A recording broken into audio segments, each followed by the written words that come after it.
Starts at 7. Yes. There are agendas back on the table if you wanted to grab an agenda. Thank you. Sure.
October 18, 2021 meeting of the Tredyffrin Township Board of Supervisors.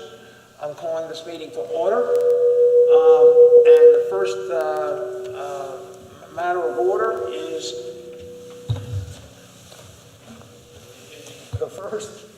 we have all of our mics on. But yours needs to be on. I normally don't put mine on when I'm doing this, but that's okay, I will do that. So the first matter of order is the introduction of PAC 112, the Hillside Elementary School Weeblos 1, to lead us in the Pledge of Allegiance. So guys, if you would come up, we can do that.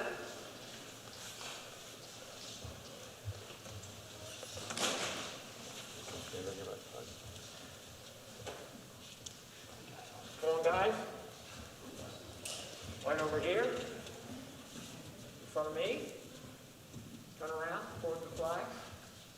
That's it. You don't. And go ahead. Lead us.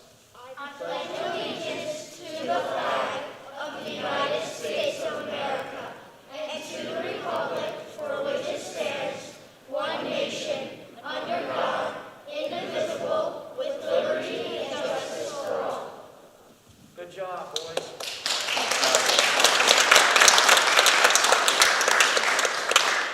Good job. Thank you. Thank you.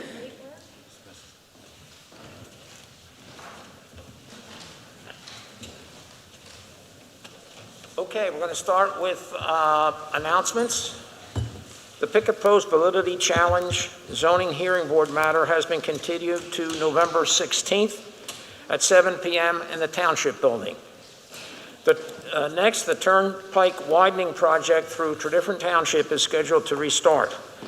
The 6-mile project has been divided into 2 parts. The first consists of the eastern third of the corridor from the Valley Forge Service Plaza to the Valley Forge Interchange, approximate milepost 324 to milepost 326, located within the Trout Creek watershed. Construction is anticipated to begin in the fall of 2021 for this section and last until the summer of 2025. The second contract will consist of the western 2/3 of the corridor from the Route 29 interchange, milepost 320, to the Valley Forge Service Plaza, milepost 324, located within the Valley Creek watershed. The schedule for this project is yet to be determined and will be based on available funding once the first contract is completed. So do I have, now we have the approval of the minutes. Is there a motion to approve the minutes of the October 4, 2021 public meeting? So moved. Do I have a second? Second. I have a motion and a second. All in favor, say aye. Aye. Motion passes. Next, we move on to township business. The board met in executive session before this meeting to discuss legal and personnel matters. And now to supervisor liaison reports. Supervisor Humble. Thank you, Chairman Wazaki. The Parks and Rec Board met this past Wednesday, October 13th. It was a very busy meeting. We discussed the status of the Wilson Farm Park improvements. We reviewed the township forms that are online to discuss which ones can be taken down or archived. We discussed and considered the allowance of alcohol consumption in township parks on certain occasions. We discussed preparation of the Parks and Recreation Board's annual report to the Board of Supervisors. And we discussed allocation of the American Rescue Plan funds for the park and recreation needs. Township Manager Bill Martin and Township Finance Director Joe DeRocca were present to answer questions about that. And we had a report for deer management. The areas of the township presently being hunted for deer management are Radbill Park, Country Gate Open Space, Krabby Creek, Cedar Hollow, and around Dalesford Estates. Presently, Cedar Hollow is considered unhuntable because the number of mountain bikers that are still using the area regularly. So Like I said, it was a long meeting, but it was very productive. I also, in the past 4 weeks, personally conducted a tour of all 12 parks in the township and photographed them and made note of their needs. I presented these reports with the photographs to the Parks and Recreation Board, so if anybody is interested in seeing them, they will be on file with the minutes from the October 13th meeting. Additionally, anything from those reports that needed attention, repair, or removal, we referred to Public Works. And I'm really amazed that in less than a week, Public Works addressed all of the issues and took care of them in our parks. So thank you very much, Darren Fitzgerald and your crew. It is really appreciated what they've done for us. So that's my report. Thank you very much. Thank you, Supervisor Humble. Supervisor O'Neill. Thank you, Chairman Wysocki. I only have one quick update, and that's that the Planning Commission's next scheduled meeting is this Thursday here at the Township Building. Thank you. Supervisor Gussie. I have 3 reports tonight. First, for the Citizen Stormwater Task Force, the final draft Tredyffrin Stormwater Problems and Projects report is now posted on the Stormwater Task Force section of the Township website, also currently accessible through the Spotlight. There will be a presentation of the other task force report items, notably the tree canopy and ordinance groups, and some wrap-up comments from the other groups, currently scheduled for our November 4th meeting. Those reports will also be posted at that time. Second, the Environmental Advisory Council, the EAC, held 2 volunteer events at Wilson Farm Park this past weekend in partnership with the Stormwater Task Force, Trout Unlimited, sorry, lost my words there for a second, and Public Works. This included fall maintenance and planting of Wilson Farm Park rain gardens with 12 Valley Forge Middle School Builders Club members, and shrub planting at Wilson Farm Park with the help of 10 Conestoga High School Key Club volunteers. So thank you to our EAC and to all of the volunteers, and thank you for continuing to engage with our students to get them involved in environmental efforts for our township. And my final report tonight is for our Fire Infrastructure Committee. We are now working collaboratively with Berwyn Fire Company, Easttown Township, and both of our state reps and senators to apply for state funding through the Redevelopment Assistance Capital Program to help support the Bridge Avenue Fire Station project. And that is it for my updates tonight.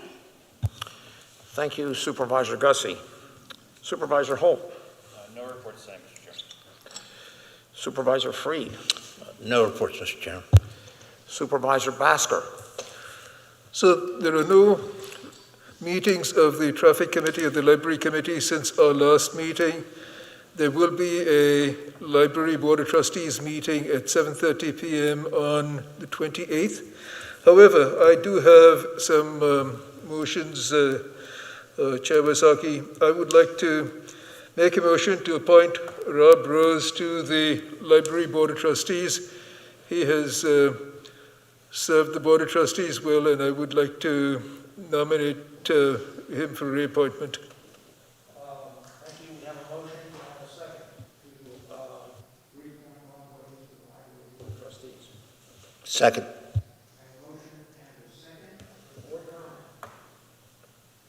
Any citizen comment? We'll vote. All in favor, say aye. Aye. Aye.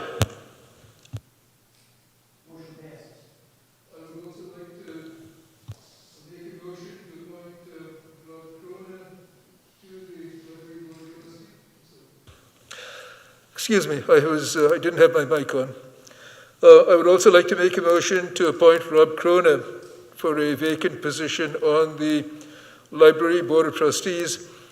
He has met with the Library Board of Trustees, and they have sent his recommendation to the Board of Supervisors, and we have also had a chance to speak with him, so I would like to make a motion to nominate Rob Cronin to the Library Board of Trustees. Thank you, Supervisor Basker. We have a motion to appoint Rob Croner to the Library Board of Trustees. Do I have a second? Second. I have a motion and a second. Any board comment? Any citizen comment? Hearing none, all in favor, say aye. Aye. Aye. Motion passes. Okay, now we're on to the 2022 preliminary budget presentation. And it looks like we're going to start off with Joe DeRocco, our finance director. Thank you, Gene, it on? Yep. Thank you, Mr. Chairman. Tonight, Township staff is going to present the 2022 preliminary budget. To kick things off, I'm going to turn things over to Mr. Martin. Thank you, Mr. DeRocco. So appreciate everyone being here tonight. On behalf of Mr. DeRocco and myself, we're pleased to present our 2022 preliminary budget and our 2022-2026 capital improvement plan. Thanks to the board for their continued commitment and support of the goals and objectives that we work to achieve every year. And I think this budget will be very pleasing to you and the public as well. So we'll be covering our overall the general funds, the sanitary fund, and our other funds in the beginning of this presentation. At the end, we will conclude with kind of a wrap-up of where we see beyond just the 2022 budget and what that means for the future. And then finally, we'll talk about some of our next steps. So where are we today? And one of the good things about Tredyffrin, we continue to invest in our community. Over the last 9 years, we've increased and sustained a very strong road repaving program, spending over or close to $1 million each year, depending on when the liquid fuels monies comes in. Again, that commitment to the Board of Supervisors to invest in our community. We've also made some strides in the parks. As you know, we have a Wilson Farm Master Plan. We also dedicate some of the last money of the ARPA funds to provide other upgrades in other parks. We've committed to our fire companies. $750,000 was given us from the ARPA funding, as well as a commitment of $3.1 million towards their capital improvement at their fire station. What does that mean for us? Tredyffrin is an economic resilient community here. We survived some difficult times. We've all faced as a community COVID-19, probably something we'll never see, hopefully again in 100 years, but the community responded as it took care of themselves, and we also took care of our responsibilities here at the Township. We continue to be a beacon in the region for investment, both commercially and on the residential side. While the commercial improvements have kind of slowed in dealing with the economy, our building permits still remain at or above prior years from 2020 and 21. Our residents continue to invest in redeveloping their properties and making improvements. As on the commercial side, we were lucky, as you can see here in Chesapeake, we have commitment again to invest in our communities. Rubenstein Partners has made some great significant improvements here in Chesapeake and continues to make Chesapeake, in terms of commercial real estate, a viable option for people looking for real estate. Focus on infrastructure. Again, the Township has committed long-term to make some significant investments on our infrastructure. Just this year, we've wrapped up the Halville Road Bridge project, as well as the Drummer Lane culvert replacement. We continue to reline sanitary sewers and meet those needs as necessary during the year. And of course, increase money for stormwater management. Again, with commitment to addressing those long-term goals comes from the board and our residents. We're looking to develop a long-term sustainable funding program, and in the coming months, you'll be hearing another presentation from Mr. DeRocco and myself as we talk about different alternatives to seek this funding to keep the tax burden reasonable for our residents and our commercial businesses. What is that funding going to allow us to do? Again, to take the work of the Stormwater Task Force that this board established 2 years ago, take those findings and move them into the next phase and to continue to develop alternatives to addressing the need in the township. Our other post-employment benefits. As you know, we have the liabilities for our post-retirement benefits. Again, with sustainable funding, we'll find ways to address that and continue to drive that down over time. And part of that is our contract negotiations. This year, we've wrapped up 2 contract negotiations with our MIA, our Municipal Employees Association, along with the ASME in Public Works. Both were fair, reasonable contracts that protected our workers as well as our residents. We will continue along those trends and continue to work forward as we move through in our 2022 budget and beyond to address those needs as we move forward. With that, I'm going to turn it over to Mr. DeRocco to take over the rest of the presentation. Thank you.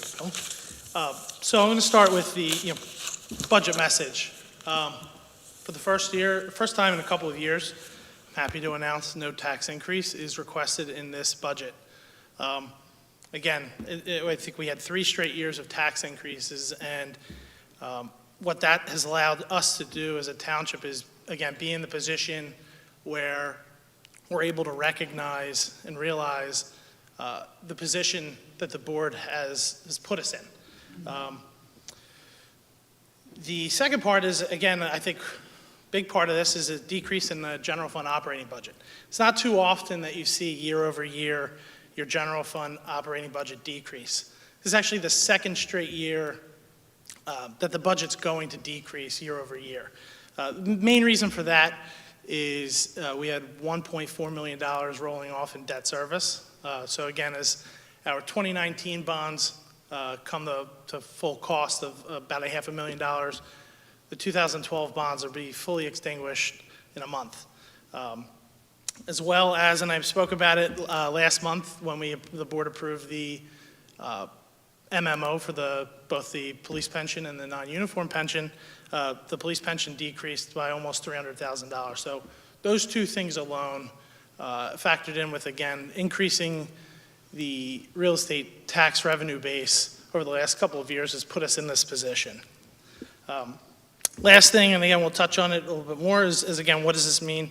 Use of reserves. So every year, we essentially have, structured to use our reserves because our fund balance policy of a goal between 30 and 35% of the general fund operating budget has been far exceeding that. So this budget calls to use a little less than $1.4 million total, which for operational purposes, a little less than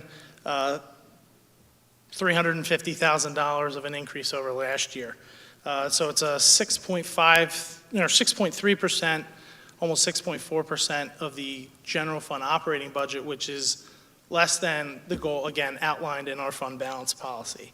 So when you couple all of those things together, again, financially speaking, we're in a good place to be able to, again, use our reserves and not have to increase taxes for 22. For general fund revenues, again, no tax increase. However, our tax revenue is set to increase year over year by a little over $100,000, and that is a direct result of an increase in assessment. Interesting enough, I looked at the numbers today. Tredyffrin has the 7th highest assessed value in the state, not including cities. When you throw in cities like Philadelphia, Pittsburgh, Allentown, we're 10th. So we have a very large assessed value, so that's our tax base, right? In the region, we're only behind Lower Merion and Upper Merion. And so I think that, again, shows that we have such a good mix of commercial but also residential, high-quality properties throughout the township. I've increased the transfer tax budget by $250,000 for 22, and the main reason behind that is, this year especially, we're seeing an increased amount of transactions. So each month when I get the transfer tax report from the Recorder of Deeds, I go through and look, and what I'm seeing is, again, this drive for residential properties in the township. 2 months this year, we've had over 100 transfers, which is simply unheard of. I've been here for 9 years, and I've never seen anything like it. So, I think that's a product of the environment of the township. We have a very low, overall tax burden for our residents. And that includes, again, even with, the school district, but the township's tax burden is very low. The interest rate environment still remains positive. Again, very low interest rates, which is helping spur more residential purchases. But also, again, we've seen over the last couple of years, the commercial properties have started to transfer and some reinvestment there. So again, just overall positive there. So I feel comfortable in increasing the budget slightly. We're set to, and we're expecting to, we've already exceeded the budget for 2021. I've also increased revenues for building permit revenue by $100,000. Main impetus there is, and again, tonight on the agenda is hopefully, some form approvals for a commercial property on Sweetsford Road. So we're expecting that they'll break ground sometime, I'm going to guess either very late this year or early next year, which will help drive up permit revenue for next year. And we still have, from the last couple of years, we still have some land development projects that have been approved and that just haven't been built yet. So that all factored into a $100,000 increase there.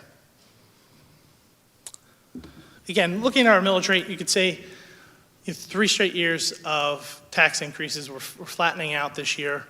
But again, I looked at, again, just in the area, our millage rate still remains lower than Radnor's, lower than East Towns, and again, we're still in such a great place financially because, and this is our main source of revenue for the township, and to maintain such a low millage rate, I think just shows the dedication of the township and, planning and preparing for years like this.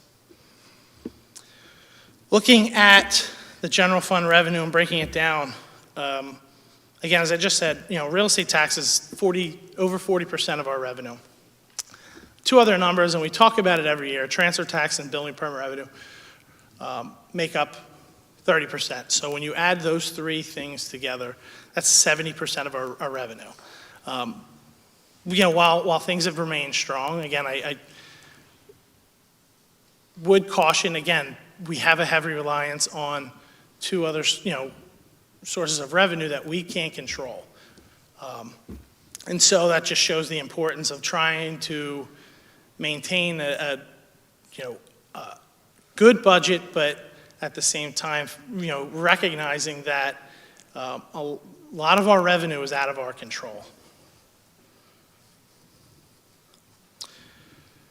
I know a question we always get is, what does the average tax bill look like for a resident? So this year, for 22, estimated we're a little less than $600. This is actually a slight decrease from last year by about, I think it's 24 cents. And the reason for that is a lot of the Wayne Glen parcels now are included in this. And so we have more parcels this year.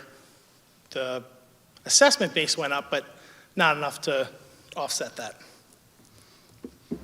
And again, as I just mentioned, where do your tax dollars go? You can see the school district makes up the vast majority of a resident's tax bill. We're still the smallest portion of this, and this hasn't changed in a couple of years. But again, you can see where your money at the end of the day goes. Big portion, transfer tax revenue. Last year, 2020, was the first year in a very long time that we didn't hit budget. And we almost did, but again, all things considered, we had still a good year last year. I'm projecting this year to hit a little over $5.7 million in revenue. Our budget was 3.5. So again, looking in and looking at past history, you can see even a budget, of 3.75 million is still far less than our lowest year on here of $4.1 million. So again, I wish there was a better way to project and to gain more confidence in how to budget for this. But, again, I try to take a look at all the factors out there that are available to us, recent development. Again, one of the strongest things we have going for us, and I don't see it ever changing, is the school district. People want to live in Tredyffrin. I was actually just talking to Supervisor O'Neill about it and how, houses come up for sale and they're gone in a day. And we're in a great position because of that, and so I don't see that changing at least through next year. And again, the interest rate environment, while I'm expecting rates to go up over the next year, I still don't think it's going to make that much of an impact on where we are going. Use of reserves. So again, we're set to use a little less than 1.4 million, but What I found interesting when I looked at the numbers this year was over the last, 7 years, we've budgeted to use a little over $7 million out of reserves. And we've only had to use less than $500,000. So again, year over year, we've planned to use them, and we haven't had to. And that comes from a couple of factors. Generally speaking, we've had an area of revenue that's exceeded what we've expected, but also I think our department heads do a very good job at trying to stay within their budgets year over year. And the goal for every department head has been, try to come in under budget. And so when you factor those things together, again, we've only had to use $500,000 over the last 7 years. And last year, I think, is a huge test, right? In the worst financial times that we've seen, we only had to use $160,000 out of our reserves. And so, again, year over year, when I look at the budget after I, pull everything together and whether or not I need to ask the board for a tax increase, I look at these numbers and again, I feel comfortable not proposing a tax increase because, again, the reserves are there because of a chart like this just shows you. Moving on to expenditures, again, as I talked about before, second straight year where our general fund operating budget has decreased. Again, this is somewhat unusual, but again, it's mainly due because of, to the decrease in debt service and a decreased MMO. Overall, down $1.15 million. Again, decreased by 1.4 in debt service, almost $300,000 in pension. I have in the preliminary budget 5% increase budgeted for health insurance premiums. I actually just got the renewal today, and the renewal came out at 0, which is going to save us $146,000 when I make the changes for the final budget. But our health insurance divot, or our broker, so to speak, provided us another option where we can re-up for another 2 years. And if we do that, we could actually also recognize an additional $113,000 in savings. So I'm going to spend a little bit more time analyzing that, but we have the potential next year to have our premiums year over year decrease by, and save the budget to almost $260,000. And then we've increased $60,000 for our fire company funding. That this year is going to go to Berwyn Fire Company in working with Easttown Township. They are going to give Paoli Fire Company an increase. We're going to maintain funding for them level in an effort to obtain parity between funding between our two municipalities. Breaking down expenses, salaries and benefits makes up 70. So before I do anything, 75% of the budget's set. And that number includes in salaries and benefits, our contractual obligations. So for 22, it's a 3.75% increase in wages to our police department. It's a 2.75% increase to our AFSCME union and a 3% increase to our MIA union. And then for our non-union staff, a 0 to 3% increase will be included there. The thing I'd like to note is if you look at where we're forecasting for 21 and where we're going to end up 22, I think the theme I'd like to say is that our department heads are trying to hold the line. Again, year over year, we're trying to recognize that we have to get a lot of stuff done, but what we're starting to come up against is, again, the cost of goods and items that we need to buy are going up. We're not insulated from the inflation pressures that are out there. And inflation, as the board knows, has been a little over 5%, on top of the fact that we're also dealing with, supply chain issues like everybody else. So these are the factors, again, you look at where we are as a township and what we get done. The department heads, I got to give them all the credit for trying to do the best they can to kind of hold the line year over year. The one thing I do want to note is in the engineering department, we are investing more money in consultants to help us with stormwater, to help us with infrastructure. Again, we're facing a lot of issues out there, and so we're recognizing that and trying to prepare ourselves to be in the best position to advise the board on how to move forward. Breaking down the general fund, again, you'll see that the biggest portion of our budget is the police. Again, they're our largest department, so that, again, is not a surprise and fluctuates between 50 and 55% year over year. And so this is just how, breaking down by department, how the $21.6 million budget gets spent. Moving on to capital, you can see that the largest investment over the next 5 years is planned to be in stormwater. Steve deals with a lot of issues. One of the investments that's included in there is it's not just flooding stormwater, but also MS4.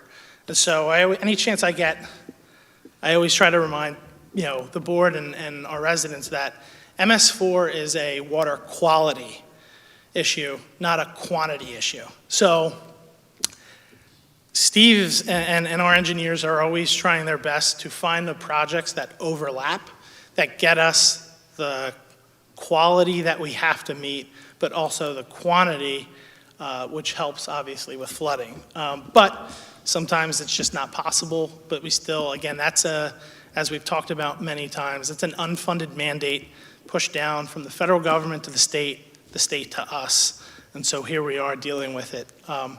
So again, out of the, overall, it's a $50 million plan over the next 5 years, which is quite aggressive. And 13 of that is stormwater. 17, almost $18 million of that is in our sewer. So our sanitary sewer, again, we have an aging infrastructure there, and so that's requiring a lot of capital funding over the next 5 years as well. This plan, as Mr. Martin mentioned, again, focuses on, some transportation items, making sure that we're putting them, try to put $1 million into our roads each year, but also addressing, bridge and culvert issues.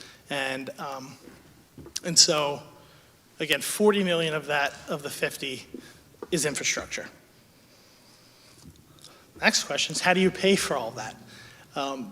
You can see that we have, over the next 5 years, we have a heavy reliance on grant funding, almost $10 million from the state. When you include American Rescue Plan in the U.S. grants, it's, $3 million there. Thing I want to note here is, we have $9.5 million of projects that we still need to determine funding for. And as the board tasked us earlier to do, and as Bill mentioned, we're working on solutions for that. But again, we're hopeful that in the near future we're going to identify the funding sources for this $9.5 million in other areas as well, and we plan to hopefully get moving forward in early next year. Looking forward past 22, again, as we talked about a couple times now, we're working to funding long-term goals for stormwater and MS4, our bridges, culverts, and a lot of our other aging infrastructure. We're putting money back into the parks, and our OPEB liability. While the township has been we're one of the leaders in terms of OPEB funding. Year over year, again, we're budgeting $875,000 of an OPEB contribution. We're almost at the point where we'll be able to start, realizing the whole purpose of setting up an OPEB trust, and that is to reduce the cost year over year in our operating budget, as retirement benefits cost the township $1.3 million each year. So we're looking on that, and as Bill said, we're hopeful that in the next couple months will be in front of the board to deliver our findings on these strategies. Next step, so in terms of the budget process, the board will be, having a discussion on the preliminary budget at our next meeting. We'll look to adopt the preliminary budget at the November 15th meeting. We'll discuss any changes or additional items that want to be included at the December 6th meeting. And since we're not since there's no tax increase proposed, we're able to adopt the final budget at our last meeting in December, which is the 20th. I'm working with the Finance Committee on our budget open house, but to make things a little bit easier for everybody involved, we'll most likely hold it virtually via Zoom this year. And so with that, I conclude the 2022 budget presentation. I'm happy to answer any questions that the board might have. Thank you, Bill. Thank you, Joe. That's good news. A no tax increase budget. I know folks have comments up here. Since I'm doing the thank yous, I'd like to start and say that it's great to have a fiscally sound, no tax increase budget, which recognizes the good results for this year and our savings for next year. It maintains excellent services for our residents and prioritizes current and future capital expenses, including stormwater. Joe, that was a solid informational presentation, and you hit the highlights, but you also went into some detail, and that's what I like. And I think it was great for the residents here in the audience and out there on YouTube, television, and Zoom, if they're out there. So thank you, and I'm sure that some of my fellow supervisors have comments also. So thank you. I would just like to thank you both for this presentation. I always appreciate just how clearly you lay everything out. I'd also like to thank our Finance Committee. They put a lot of work into this. That's Supervisors Wysocki, Holt, and Freed. Great job. It's really great to be able to address our critical needs while keeping taxes low for our residents. I know there'll be some tweaks as we go through the process, but I'm really happy with this preliminary budget as a starting point. So thank you to everyone. Mr. Chairman, first of all, I want to thank staff for all the effort. I don't know that people realize, but Bill and Joe and staff start working on this in the summer, if not before, and it's a work in progress throughout most of the year. And I said this in prior years when I both liked the budget and been critical of the budget. The numbers are great. And we always have to live within our means, and I'm always happy to see a 0% tax increase, but it's not just about the numbers. As Chairman Wysocki said, it's about also making sure we're providing services. And the thing I particularly like about this budget is we're providing service. We're not kicking the can down the road. In some years, you end up with a zero budget and you're kicking the can down the road. And you covered a lot of it. I was just making a couple notes, fire, and some of this is capital, some of this is operating. Berwyn, the firehouse, Paoli, continuing to fund the ALS, the Advanced Life Support, ambulance, which started last year, I believe, and I think is a critical importance to our community, as is that fire company. Police, a lot of other things. I think people know they're, new place for them to be, a much more comfortable place for them to be, along with services. Sewer system, we're taking on pump stations and sewer lines that have been long overdue for work, while recognizing that we've got to think ahead too about where we're going to be with our sewer system. Pensions.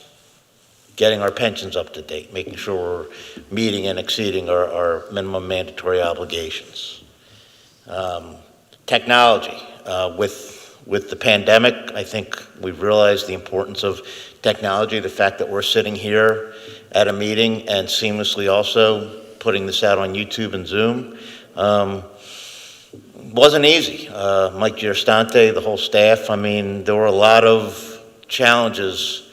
Mr. Donahue back there, a lot of challenges that we had to deal with to make that happen, and they did it quickly. Libraries continue to support and improve our libraries, particularly the infrastructure. If anyone ever, I think we should open it up on October 31st to go down in the HVAC room. It's literally a nightmare. It's the scariest room I've ever been in. It's like out of one of those horror movies. It's crazy. Parks, continuing to improve our parks. Stormwater, as you said, incredible amount of effort, time, Steve's time. I think he probably dreams about stormwater at night. Money, a lot of the federal money going towards that, a lot of our bond money going towards that, a lot of our efforts trying to deal with what is and is becoming and continues to be, and is whenever we think it's as bad as it's getting, we realize it's worse, continuing to try and grapple with that problem, and along with bridges and other types of infrastructure, which, I mean, I didn't realize how many bridges we had in this township until we had to start replacing them. And again, a drain on Steve's time. Public Works, again, what they do in the parks, what they do with the roads, what they do. Anytime we have a major storm, they work. I don't think we think of Public Work as first responders, but frankly, they are first responders. They're out there with the police department, making sure things get through. It's really good to see the balance between a 0% increase and so many services in the budget. So thank you. Thank you, Supervisor Freed. Supervisor Holt. Thank you. Thank you, Joe and Bill, and the Finance Committee and all staff who really contributed to this project. I think it's going to be a huge positive for Tredyffrin. Our priorities of providing top-notch services, like Supervisor Freed was mentioning, libraries, parks, public infrastructure, along with fire and police protection, will be met. And we have a sound fiscal strategy to meet our capital needs. We're really fortunate to be able to keep our tax burden low. With the 0% tax increase, which is enabled because of, like you said, the higher real estate assessments, transfer tax revenues, and controlling expenditures, and the unexpected munificence of the American Rescue Plan funds, and along with the 2012 bonds rolling off, we're really in an exceptional year here. And that's what this board has recognized, and really the changing circumstances where we find ourselves in, and we're making adjustments, and we're able to deliver to the residents of Tredyffrin. So I'm looking forward to staff's presentation on funding recommendations for our next stage of our stormwater mitigation strategy, and I will certainly have more to say on the budget as our annual process continues. So thank you. Thank you, Supervisor Holt. Any other board comments? Thank you again, Joe, Bill, staff, entire staff in the township, and department heads, and everybody does work together as a team. If you're ever out there, you'll see that.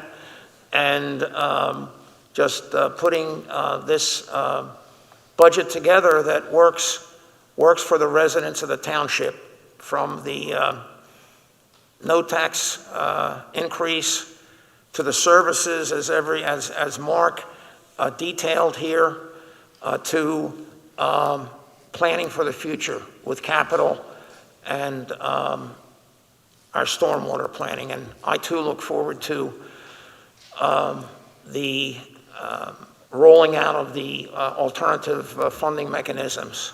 So thank you, everyone. Thanks. Okay, let's go to the next item. Motion to approve proposal from...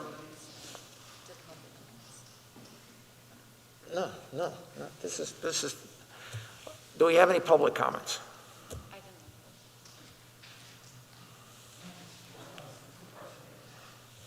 Not normally, but that's what we're doing the next time. Can't help. Am I good? Just a quick question, a process question. Is that I saw the presentation online with the budget material, with the agenda materials. Is the detail on the Township website? So Gabby, who normally posts that for us, is actually out today. Or else it would have been posted this morning. It'll be posted first thing tomorrow.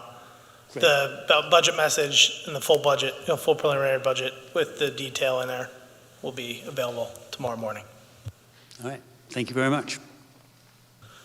Thank you, Ray. Mr. Chairman, you have a Zoom comment? Okay.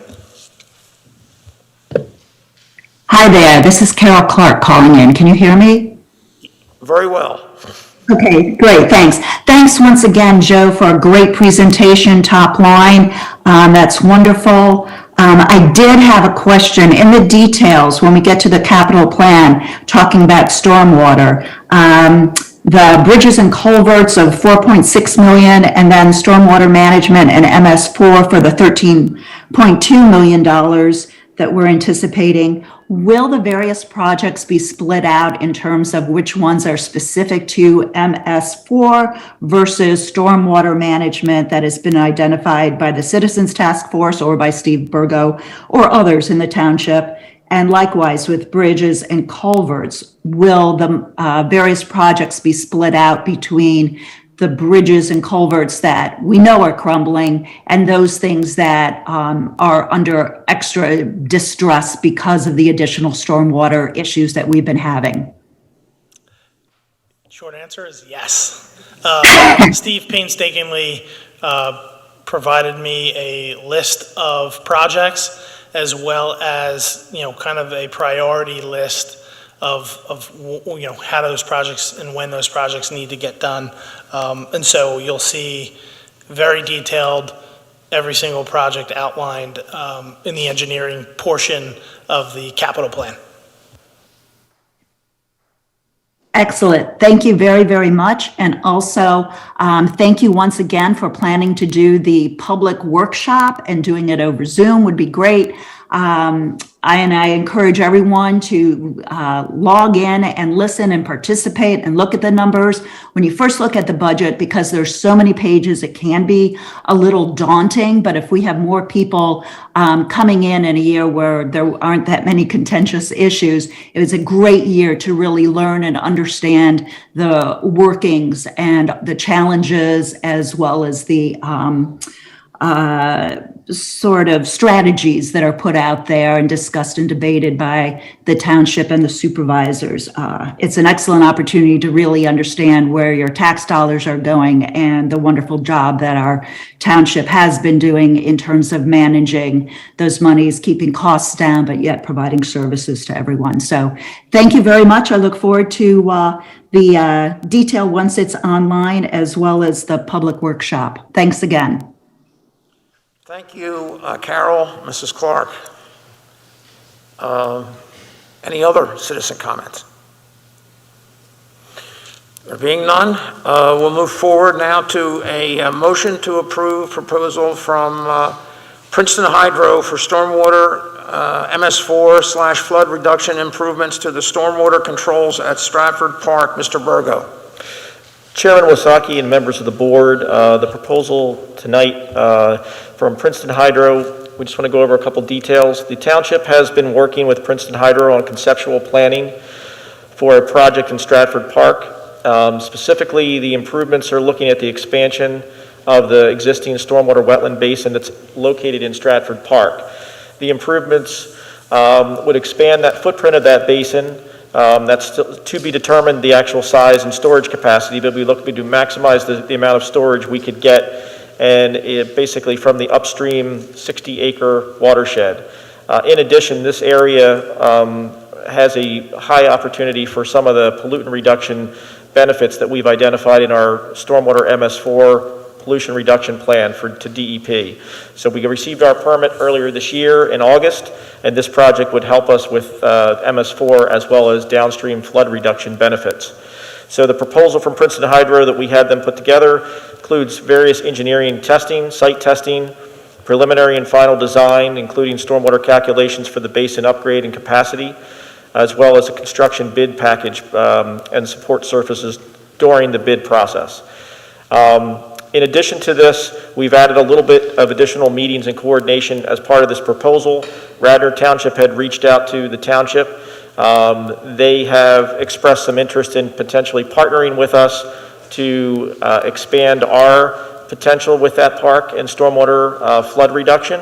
They're looking at reduction downstream in the North Wayne community, and they would like to potentially partner with us, and that both from a engineering and cost sharing to be determined.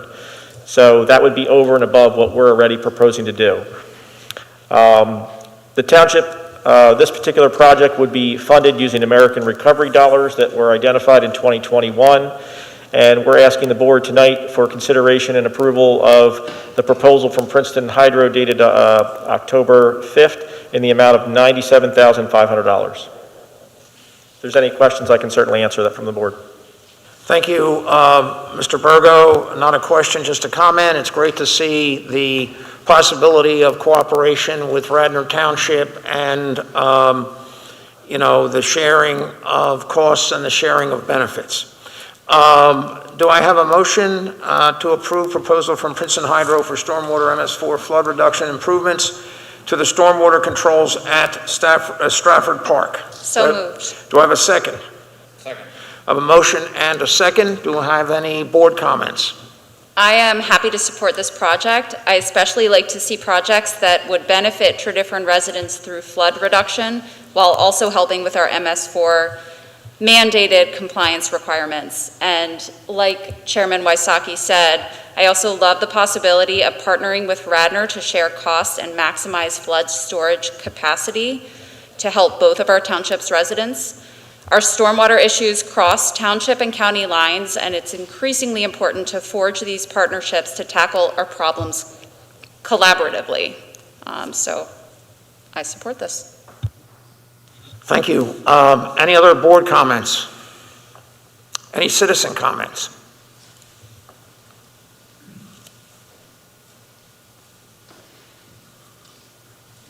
John Ferraro, 203 Pennington Road in Paoli. I just had one quick question. What year event is the work intended to address? So are we talking a 5-year event, a 10-year event? The actual storm event is not determined yet. That will be determined through the analysis that we do with Princeton Hydro of how much storage we can actually physically design the expanded basin for. Right now, it's a small basin. It does have some problems with overtopping in some of these larger storms that we've seen recently. So it really depends on how much of the park area we can absorb and expand the basin into. And like we said, is if we partner with Radnor Township, they're looking for more downstream benefits, so that could further increase the storm that we're able to control if they're able to partner with Radnor as well. So that's to be determined. Once again, we're in the early phases of design for this and planning, so we haven't determined the exact nature of what we can get. It's the park, it's really what's available at the park, the space we have, and we'll be running those calculations, and we'll be updating the board at future meetings. Okay, great. Thank you. Thank you. Any other citizen comments? Hearing none? All in favor, say aye. Aye. Aye. Motion passes. Next is a motion to approve the letter of engagement for legal services from Sienna Belwar for the Chester County Regional Emergency Response Team. Chief Beatty. Thank you, Chairman Wysocki. The board was provided with a letter of engagement by Sienna Law to represent what's actually the Chester County Regional Emergency Response Team and Tredyffrin Township. By way of a brief background, the Tredyffrin Township Police Department is a sustaining member of the CCRERT, the response team, and Tredyffrin manages the financial accounts of the team. Under its current organizational structure, the CCERT provide special response services to 27 municipalities in Chester County through a memorandum of understanding that was established in 2014. The terms of this engagement letter apply to all services that Sienna will do to help form a separate legal entity to help supervise and operate that Chester County Regional ERT pursuant to the Pennsylvania Intergovernmental Cooperation Act.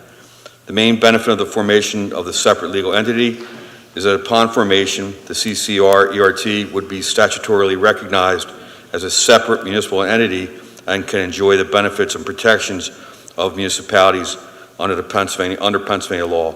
Specifically, CCR ERT will be able to obtain separate insurance coverage for liability, indemnification, and cover actions of the members of the municipalities, the 27 municipalities. Currently, the reason we're asking the board to get involved with this is Tredyffrin Township maintains and monitors the CCR ERT funds used for expenditures every year. Each municipality does a payment from their general fund. It goes into account, which when it was established in 2014, Tredyffrin Township is the holder of and then pays the bills out of. It's not out of Tredyffrin Township funds. The bills that are paid are out of the CC, the group, the member agencies. And that's what we're trying to do, is trying to accomplish, is to set up a separate legal entity that can manage and have those, run those funds and take it away from what Tredyffrin has been doing since 2014. So that's pretty much the background on what this letter of engagement is for. Thank you, Chief Beatty. Do I have a motion to approve the letter of engagement for legal services from Sienna Belwar for the Chester County Regional Emergency Response Team? Do I have a motion? So moved. Do I have a second? Second. I have a motion and a second. Do I have any board comment? Do I have any citizen comment? Hearing none, all in favor, say aye. Aye. Aye. Motion passes. Next is a motion to approve PennDOT right-of-way sanitary sewer facilities operations, maintenance, and endowment agreement with Echo Sweetsford Associates LP. Mr. McKenna. Thank you, Mr. Chairman. This project is more familiarly known as the Sweetsford Plaza project. It's the apartment complex at what I believe was the former location of Golf Galaxy in the township. It received final land development approval in October of 2019. A very small portion of the sanitary sewer for this project needs to run through the PennDOT right-of-way. PennDOT, in their infinite wisdom, makes the township responsible for that portion of the sanitary sewer in their right-of-way, and the township then makes the property owner responsible for that portion. So it's sort of pushing the unfunded mandate down from PennDOT, from the township to the applicant. PennDOT also makes the township the HOP permit applicant, which you're going to see on your next agenda item. So this agreement is your standard form. It is pushing responsibility down to the developer and any subsequent property owner to maintain that small portion of the sanitary sewer that's in the PennDOT right-of-way. Thank you, Mr. McKenna. Do I have a motion to approve PennDOT right-of-way sanitary sewer facilities operations, maintenance, and endowment agreement with Echo Sweetsford Associates LP? Do I have a motion? So moved. Second. Do I have a second? Second. I have a second. I have a motion and a second. Any board comment? Any citizen comment? Hearing none, all in favor say aye. Aye. Aye. Motion passes. Next is a motion to adopt Resolution 2021-23, applicant's authorization for agent to apply for highway occupancy permit for sewer utility HOP for Sweetsford Plaza. Mr. Burgo. Chairman Wasaki and members of the board, as previously stated with the third-party agreement in place now, we would recommend the board authorize the township manager sign and execute the PennDOT HOP agreement, which covers the work that will be done in the PennDOT right-of-way for the sanitary sewer for this particular project. Thank you, Mr. Burgo. Do I have a motion to adopt Resolution 2021-23, applicant's authorization for agent to apply for a highway occupancy permit for sewer utility HOP for Sweetsford Plaza? Do I have a motion? So moved. Do I have a second? Second? I heard a second. I have a motion and a second. Do I have any board comment? Any citizen comment? Hearing none. All in favor, say aye. Aye. Aye. Oh, roll call vote, excuse me. Mea culpa. Okay, yes, this has to be a roll call vote. Supervisor Hummel. Aye. Supervisor O'Neill. Aye. Aye. Supervisor Holt. Aye. Supervisor Freed. Aye. Supervisor Basker. Aye. And I vote aye. Motion passes.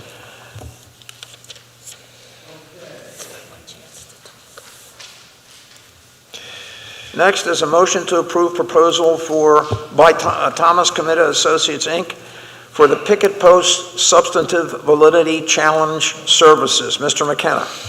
Thank you, Mr. Chairman. As the board is aware, and probably numerous members of the public are aware, the township is actively defending a substantive validity challenge that has been brought by the proposed developer of 355 Chase Road, also known as the Picket Post Swim and Tennis Club, at that location. We've had one hearing. I expect we're going to have 2 or 3 more, perhaps even more than that.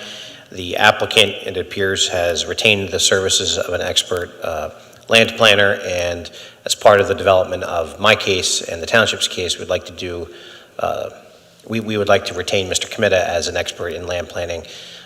His scope of services is in front of you, as well as an estimate of his costs.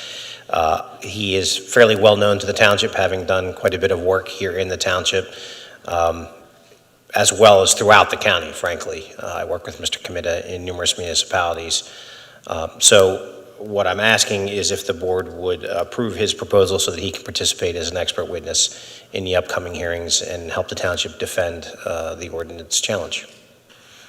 Thank you, Mr. McKenna. Do I have a motion to approve proposal by Thomas Committa Associates, Inc. for the Picket Post Substantive Validity Challenge Services? So moved. Do I have a second? Second.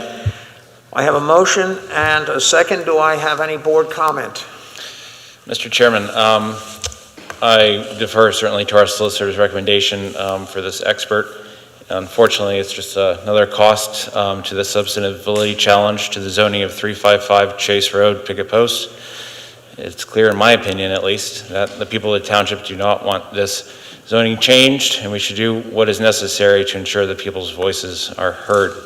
Therefore, I do believe we need to engage this expert to help the township in this case. Thank you. Thank you, Supervisor Holt. Any other board comments? Any citizen comment?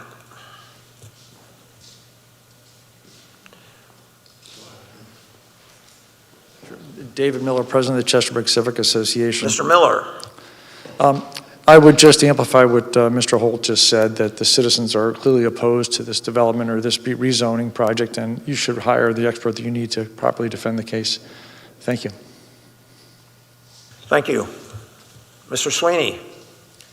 Yes, Sean Sweeney, 523 Pew Road. With the budget that you presented and the estimated cost that you have in front of you, when you project this over the next couple of years, what do you think the expenses are going to be all in for the town to defend this situation?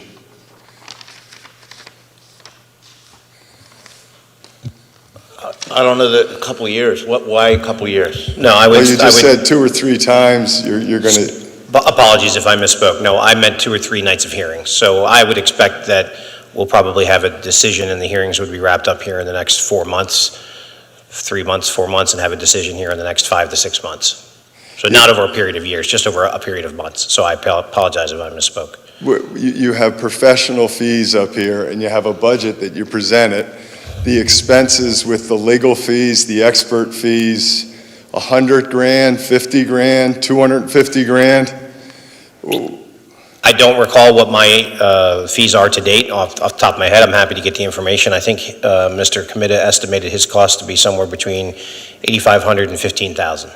Okay, so you're going to defend a major suit and we don't have a plan on what the potential expense would be to the taxpayer. No, I don't think that's what he said. I think we do. First of all, when you get sued, you have to defend yourself, right? Or else you just roll over. So we were sued, we're defending ourselves. We have a budget, we have a plan. Well, And we're protecting our citizens. Yeah, that's great that you're protecting the citizens, but from an expense standpoint, there should be a plan on, the developer is going to be very aggressive at attacking us, and we should have a plan for what it's going to cost the taxpayer. So between $8,000 and $15,000, and then a year from now, if it ends up being $100,000, then that wasn't very good fiscal management from a legal standpoint. So I just ask you to be diligent in the way you manage the professional expenses, because from a stormwater standpoint, you spend a lot of money on professional fees that weren't well managed. So I'd like to see it not carry over to this situation. So thank you. I'm just confused. Do you want us to just not defend the suit? No, I want you to defend the suit, but Okay, I want you to budget for it appropriately. Okay. Thank you. Thank you, Mr. Sweeney. I have a hand, okay, Mark Lewis, Mr. Lewis. Mr. Lewis. Good evening. Yes, good evening, everyone. Thank you very much for the support that's being shown by the township for this suit. I think everyone who's been involved with this discussion over the years knows that what we're going through right now was not possible to predict. I think everybody knows who's been involved with this discussion over the years knows that the township has been very, very clear, the Planning Commission has been very, very clear, and hundreds of residents have been very, very clear that this is not wanted. I'm not certain how financially you could have prepped for the recent legal moves that have basically happened very recently, but I can assure you that many, many residents really appreciate the aggressive stance that the township has taken in defending the wishes of many, many citizens. Thank you very much. Thank you, Mr. Lewis. Any other citizen comments?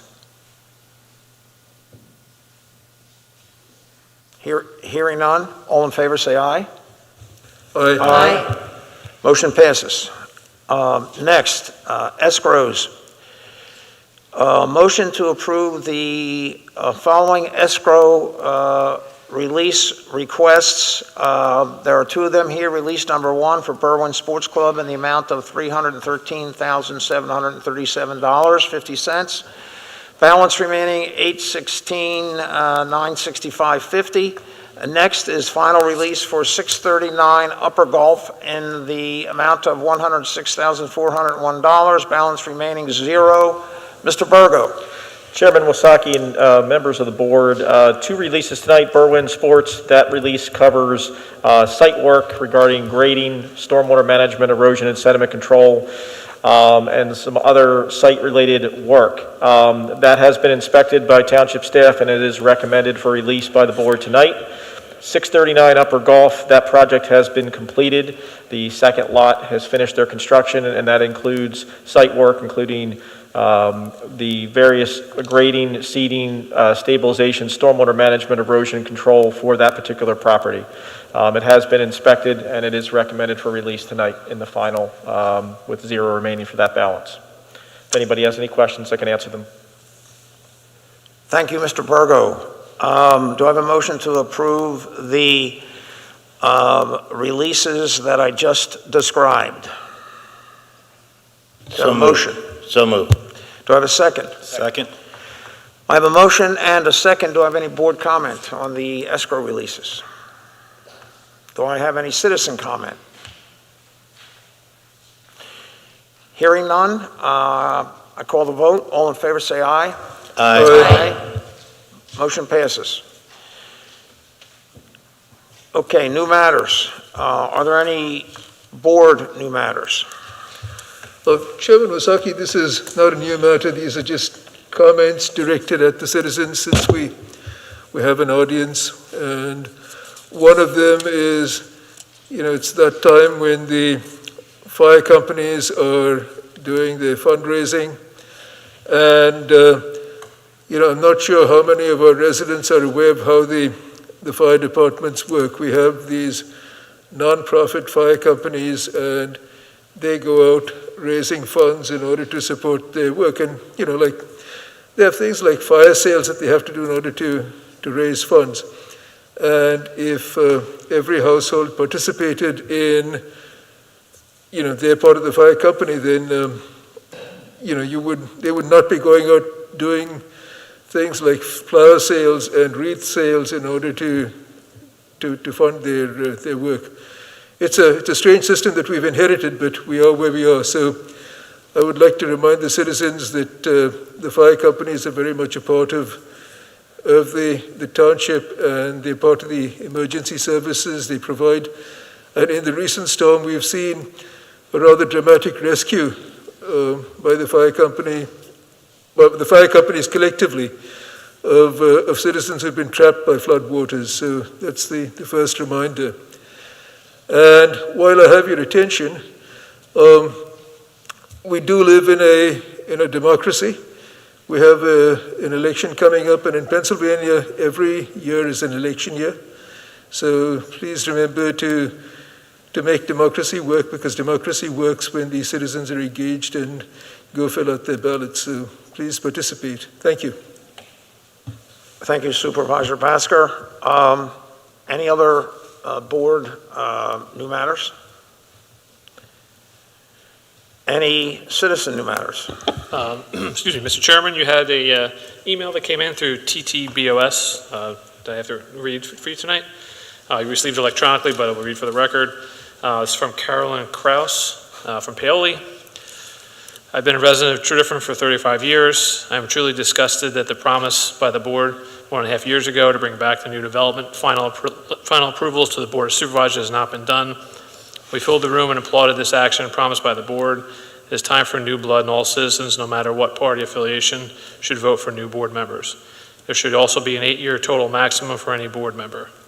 The board should not appoint nor continue to allow a member of planning committee that is married to an attorney who typically represents developers.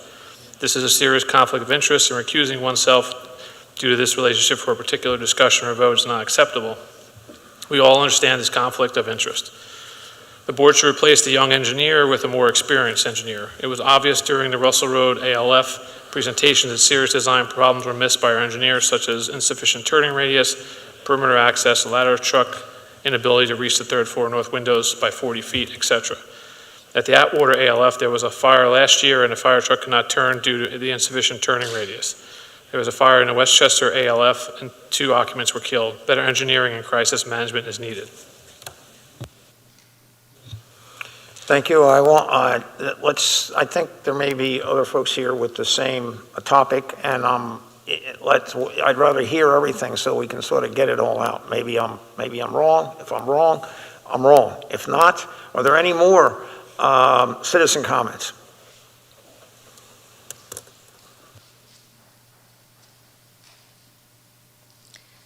Good evening. My name is Erin Van Yaries.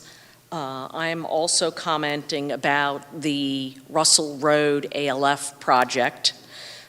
2 years ago, we came before the board to discuss the situation of bringing back the final approval from the Planning Commission to the Board of Supervisors. And to date, I have not seen any action, discussion on that subject. And at this point, I'd like to find out whether or not this issue is considered kicking the can down the road, or are we actually going to have a discussion before other future development gets planned in our community? Because at that board meeting, several board meetings back in 2019, and I have a record of those meetings and the board comments, that was going to be a subject that was going to be discussed. And so I'm here tonight to find out are we just kicking this down the road? And Mr. has a Chairman, decision I'm been sorry. made? Because it is now time where we're ready to vote come November. This is the last Board of Supervisors meeting before that very important responsibility. I would like to know what is going on. So, I don't want to cut you off. Are you finished? Excuse me? I don't want to cut you off. Are you done? I said a couple things and I kept stepping on you, and I don't want to step on your comments. Well, the only other comment is that we feel that we took our personal time for several months. We financially took it upon ourselves as a community to fund an engineering report that was presented to every single one of the board members at that time. So you've had 2 years to read that report. And as Carol Kraus had mentioned, we haven't gotten a response to bring that final approval to the Board of Commissioners. So, And you know how, this has affected our community now for a period of 5 years. So it's still upsetting to know that, we've got another 2.5 years, 3 years before this ALF might be built. I don't want to see it happen to another community. And I feel that we clearly presented our opinion. There was enthusiasm from the group of residents that were here at the meeting.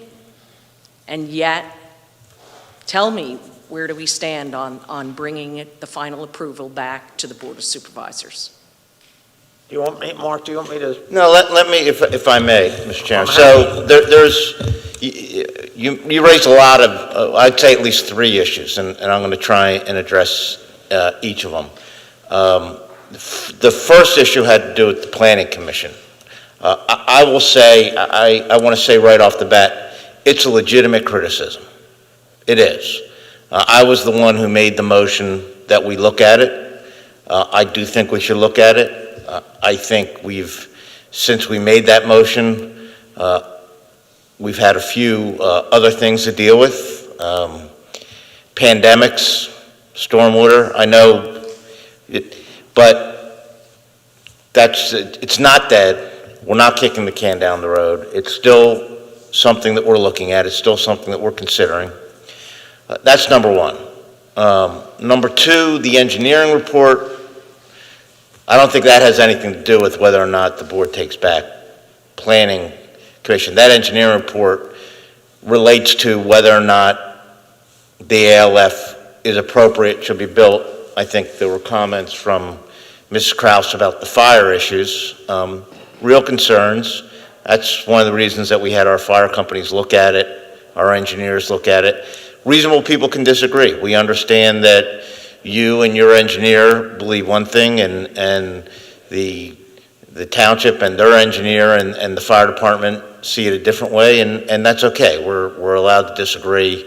I don't know that the engineering report really has anything to do with the Planning Commission piece. The third thing I'll say is one of the things that we did do, and that kept us busy, and frankly, I don't know that changing whether or not Planning Commission has the final approval or they make a recommendation to the board and the board has final approval would have changed that outcome. The law that facility was approved under, as you know, is based on amendments that took place in, I want to say 2013, Mr. Chairman, somewhere around there. I think it was 2012. 2012, with these types of facilities being allowed in C1. One of the things we've done is to address that by adjusting our zoning code. And I'm sure that there are folks here that can speak to that better than I am. So I think, thought it best to take the more direct action first, which was trying to deal with what I think was the unintended consequences of prior boards changing the C1 designation for ALFs for 1 or 2 facilities that ended up being, I think, 4 or 5 or 6 facilities. So trying to address that. But with that said, there still is another piece to be addressed, which is the Planning Commission, and I think it's fair, and I think it's something we need to look at. My concern is that, yes, there is a difference of opinion between engineers, but it's a valid point that needs to be stated that could be life-threatening. And so, you know, are you going to wait until that happens before, you know, a decision is made? No, I don't think there's any decision. I think the decision on approving the facility happened years ago. Correct. And that can't be revisited. But the only way that we as citizens can make an impact is to let the Board of Supervisors be the ones making that decision. Because after all, Planning Commission volunteers their services, their professional services, but we vote the Board of Supervisors in. And at this point, you know, we had these meetings 2 years ago, and you agreed that this was an important subject, and nothing else has happened. But that's not going to change this decision. This decision was made. And yes, I realize that we have no say in the ALF. Well, you did have a say. I mean, I know that. There were many, many nights of hearings, and there was opportunities to appeal, and there were all sorts of things. You had a report. If you felt strongly about the report, there was an opportunity to take that above us, above the whole township, to the court. But when we came to meetings to let you know that we were upset about this, and it was just not 10 people, we're talking quite a few people, and the board at that time agreed that it needed to be reviewed for future development. That's what we're talking about now, future development, okay? Future development. It needs to be brought back. Well, that's one of the reasons we changed the zoning code. Right.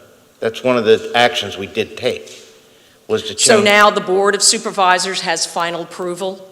No. No, can I, no, you're not finished, so I'm going, whatever you want to say, Mrs. Van Yares, you say, are you finished? I don't want to step on you again here. I just don't, but are you finished? So it's not going to be a discussion then? No, I'm asking whether you're finished or not. Yes, I am finished. Okay, it's fine. Because I'd like to say something. Yes, I don't remember exactly what I said. I've heard and, you know, I saw Mrs. Kraus, Carol Kraus, what she wrote, and she talked about the board. I'm going to say that I probably said, sure, we will consider it. Yes, we will consider it, because I couldn't say I could bring it forward. Maybe I said I could bring it. I couldn't. I'm one supervisor. I can't do anything, you know, in terms of a vote to get something done. It's a vote of the board. So I hear that we would consider it. What really happened, and you know, mea culpa, I'm sorry. What really happened is at that end, a lot of things came together. Maybe we didn't get it done in time, but it was coming up February, March 2020, and I'm not using this as an excuse. There's no excuse, but it's a fact. We had to deal with other stuff, with the pandemic, with the first responder funding, all the rest of the things that we deal with. But you're right. This should have been a higher priority, but it did drop down. It didn't go away. It's still on the table. We're here today, and we can talk about it briefly today. But let me just say this: because it's not on the agenda, it'd be like any other item. We can't do anything about it today. But I would say that, and I don't know, I'd have to defer to my solicitor here. We could put it on the agenda for the next meeting and discuss it. And oh, by the way, then other residents would know about it and could come in here if they want to, both pro and con.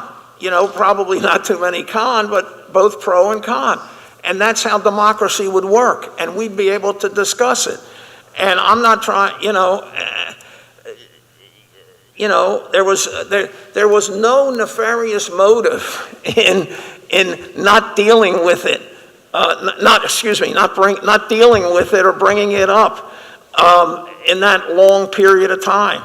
I mean, we didn't hear from anyone.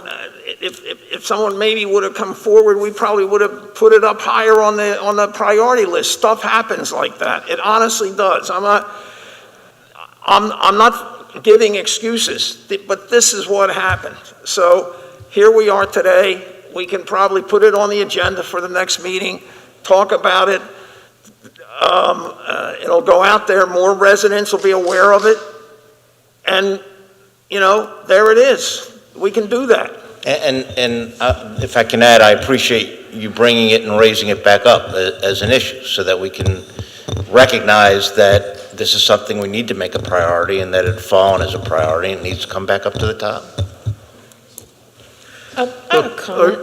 I would like to, we had a long phone call last week about this, and I think that the issue has not gone away, as I told you, that I think from a practical point of view, so let's take the sort of the legal longer-term point of view and the shorter-term, more practical point of view. From the practical point of view, that plan as it stands would not be built because of the pandemic. The pandemic did a lot of bad things, but one of the things that it did do is it made assisted living facilities less economically viable. And the whole idea that the developer had behind that was to make a profit. So we have a minuscule thing to thank the pandemic for. And we also made the change to the zoning. That is something we could do at short notice. The longer term issue has not gone away, but it's going to be a bit more of a process than just saying we're going to take planning back from the planning committee. It's something that has to be a process. And as I told you, I will work to try and keep that process moving along. I had a comment. You go ahead first, Mr. Miller. Yeah, I just wanted to ask really crisply. So as we've talked about having planning responsibility come back to the Board of Supervisors in other contexts besides Russell Road. So are you guys going to start a discussion on this on the agenda for the next meeting, or what are you actually committing, just so we know when it will be discussed? I say we are committing to start a discussion. That's what we're going to do. This is a really important move. No, I get that. It's a big topic. That's why I'm asking when. No, we're going to start a discussion, and I know you know that, David, and I know you, Mr. and Mrs. Yaris, Von Yaris, I know you know it too. This is really important. This is, for some reason, I'm told, and this is the number somebody threw out to me, this happened about 30 years ago, that this was, yeah. And I don't know that, don't hold me to that number, I could, but it was many years ago where under the municipality's planning code, which is permissible, it could be, the land development approval could go back to the planning commission. Apparently, a number of years ago, closer in, somebody tried to pull it back. It didn't happen. For whatever reason, we don't know. This was never under any boards of this makeup. So it's been in that position for that period of time. So this board is willing to discuss it, to look at it, to look at the pros and cons, and then, have the residents, obviously, in the discussion, and see where the chips end at the end of the day. Okay. So that's where it is. It certainly hasn't been there in 30 years, basically. So. Okay. So you guys are just saying it'll be on the agenda for the next meeting, you think? Yes. Okay. I'd like to comment on this. Thank you for reaching out to us, Mr. and Mrs. Van Yars. I appreciate it. I was at those meetings that you referenced that occurred in the fall of 2019. I was appearing as a citizen that time, representing both myself and my neighborhood. My neighborhood is bounded to the north by the Swedesford Plaza area, which is Swedesford Road, where this huge development is going on that we just approved their permits for tonight. To the west by Cassatt Road, to the south by Tea Garden Park, and to the east by North Valley Forge Road. Because of the placement of our neighborhood, we often, over the years, at least since I've lived in this neighborhood, which started in 2002, that have involved potential construction projects all over and within. So, in fact, my first foray before the Board of Supervisors was in 2005, when my next door neighbor was trying to convert her single-family home into a duplex. And, that was alarming to us because that would have changed the makeup of the neighborhood, and then other people could have started doing that. Like I said, that was my first experience coming before this board and before the zoning. So when I was at the 2019 meetings as well, me and my neighborhood's position was the same as yours, that we wanted the final approval authority taken back by the Board of Supervisors. Looking at the minutes for the November 6th meeting, it did go along more than just talking about it. So at least, as goes the November 6th minutes, it states, Mr. Wazaki stated that the township solicitor was tasked at the last meeting to explore the steps needed for the Board of Supervisors to resume final land development approval. The solicitor outlined the steps needed to amend the subdivision and land development ordinance, sometimes known as SALDO, draft, and we'd first have to draft an ordinance reviewed by the Township Planning Commission and the County Planning Commission, followed by a public hearing by the Board of Supervisors to amend the ordinance. Now, I don't know what all that entails, and having not been a supervisor at that time, was not privy to the solicitor's written instruction to the township. Last year we did get sidetracked really early on by COVID, and that made holding the meetings very difficult and very cumbersome, as well as meeting with anybody, because at the beginning nobody really knew what it was. But I think we are at a point with COVID, certainly where we're having regular meetings again, we can meet in person again, and we're coming back to some semblance of normalcy. I think the stormwater issue has always been here, at least the last 50 years, and it's still going to be here, even after this meeting, and in years to come. So we're always going to be struggling with stormwater and improvements. So I agree with you that we should not postpone any longer looking further into this issue, because there can always be things that come up. And I know there are a lot of people who feel the same way as you do and want to see us retake up the issue. So, if Chairman Warzaki is willing, I'm happy to help spearhead within our supervisors collecting the information and going back and getting the historical stuff and helping to pass it out. If everybody else's bandwidth is challenged, I'm available to help out. I'll just add that I was on the board then. I remember that vote, and I was on the subcommittee to follow up on it, and it included the C1 zoning within that vote, and that was our priority. We had multiple meetings, subcommittee meetings in person. We got that done, we were excited, and COVID hit, and we didn't have meetings like that. And thank you for bringing it back up. It honestly got dropped.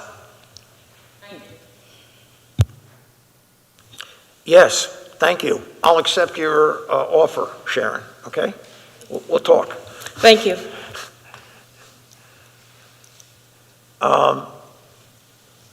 Okay, any other citizen comments about this or anything else? How about that? John Ferrero, 203 Pennington Road again. I sent an email over a couple weeks back, basically outlining that we've had like 25-year events, 50-year events, 200-year events, two 1,000-year events. And as we go through, and we go through the stormwater management, the Citizens Task Force, and their list of projects, I want to make sure that we understand what's getting built. So are we building to a 25-year event? Are we building to a 10-year event? And the reason why I'm asking this is it's an easy way to talk about something. It's an easy way to understand what's getting built. But it also lets the residents know that as we have 50-year events and 200-year events, the difference between whatever's getting built to and what's left is on the residents to deal with. And, you know, I think it's a way to discuss this and make sure people understand what's going on. So I'd like to see that as, Steve, as you put things together, as we start having proposals and talk about things, that we use that terminology in how we make decisions and how we present work being done. So that's part one. Part two, 2018, we had a 25-year event. I had a tremendous amount of water coming across my property off of Township streets. It did some good damage to some erosion, but nothing, I'm sure, compared to other people. When I called the township and I asked for help, I got about 6 times I was told, given a physics lesson as to how water travels. I was pretty frustrated at that point. I said, all right, so is there anything you can do to help? And the answer was no. And I said, so we're on our own. And the answer was yes. And, you know, since then, I felt like I was on my own until last year, but there's not much I can do about that. And so what I'm asking you as you go through the stormwater management process, that you actually give residents resources. You know, what can they do to improve? I know you have the stormwater, the flower beds that you can plant. We have the infiltration beds that we can do. But are there grants out there? Are there low interest loans out there to help them? What can they do? One man at the June 26th meeting or June 23rd meeting this year talked about 3 feet of soil of his land getting washed away. What could he do to stop the erosion? And if he's trying to do something to stop the erosion, he shouldn't be penalized by the stormwater code, which only looks at impervious in addition to impervious. So if he puts a retaining wall in, he shouldn't be penalized by putting a retaining wall in to stop erosion, because the erosion is damaging properties downstream, whether it be his neighbors or getting into the streams. So this is, you know, these are some changes I'm asking for. Are there ways to carve out benefits from the stormwater code to help the residents deal with the erosion on their property from water coming through? And are there things you can do to help the residents as they're trying to deal with this? Because right now, I don't know, is there anything, has that changed? Well, I don't know that first of all, thank you, Mr. Ferrero. Those are great suggestions in terms of describing, you know, how things are built to what standard. And also, what you say there, and I will say that I think, I don't know when it happened or how it happened, but when I go out to a resident's house, I do try to find a way. If we can't, just because of where it is or we're not responsible, sometimes that's actually the case. And I try to look for some way where the resident might be helped, whether it's a grant, whether there's something small that we might be able to do within what we really should be doing, not totally volunteering, because if you're volunteering, then you have a plan for the future and that you have that expense going forward. Imposed on everybody, and that should be planned. It shouldn't be catch as catch can. So I do that. I know most of the people sitting at this table, if they're out there with residents, they do that. Now, what you're saying is, and I'm thinking, as I'm sitting here, I'm hearing, wow, that's like looking at the stormwater ordinance and maybe making changes that could work under those circumstances. That's what I'm hearing. That's what I'm feeling. In addition to what I just said, to help somebody, maybe there is something like a rain garden. Maybe you should put a rain garden over there, although we can't come in and put high-density plastic piping underneath. I'm just sort of making that up. But so what you said, it's a good idea. It's a good idea. But again, it's complex, and I'm saying there's good ideas. I understand we should listen to things like that and consider them. But I know that the folks here, I know that engineering, I know that public works, to the extent we can these days, more, and I've seen it since we've been here, we try to help. It may not, sometimes we can't, many times we can't, but we try. If we can't do the entire fix, quotes, fix, stormwater, that's a loaded word in stormwater. We try to help with a smaller possible resolution or suggestion, so. When I called on the phone, there was nothing. And I think, excuse me? You said it was 2018, right? 2018. Okay. I don't know if things have changed because there's no reason for me to call at this point. I feel like I am on my own. So, and I wouldn't want another resident to feel that way who's trying to struggle with this at this point in their, the first time they're trying to deal with this. What options are there for them? And it shouldn't require you to come out. It should be a script that somebody has in whatever department would field these questions. Well, these are the loans we have, or these are the grants that are available. You can apply for them here. Here's a form. I mean, it's not that hard. And going forward, we have to have a script and a process for people, at least initially. You're absolutely right, but you have to sometimes in these, it is stormwater, and you have to you're right, there should be a script, let's say of available loans or grants or other resources. But sometimes you actually physically have to go see the property to see what the damage is before you can act or even make a suggestion. You know that, Mr. Ferraro. I do.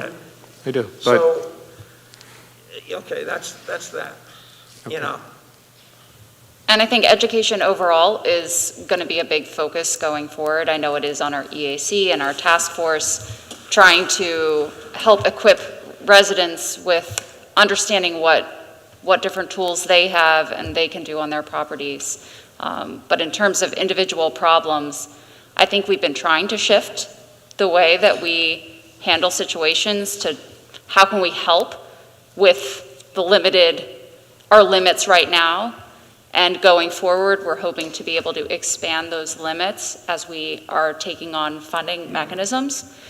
So when I meet with residents, that's kind of the narrative I tell them, like, this is what we can do, this is what we can't do, this is what we're trying to change going forward. And, like you're saying, what can they do and how can we assist to try to make that process smoother? And I think you're right that should be the mentality.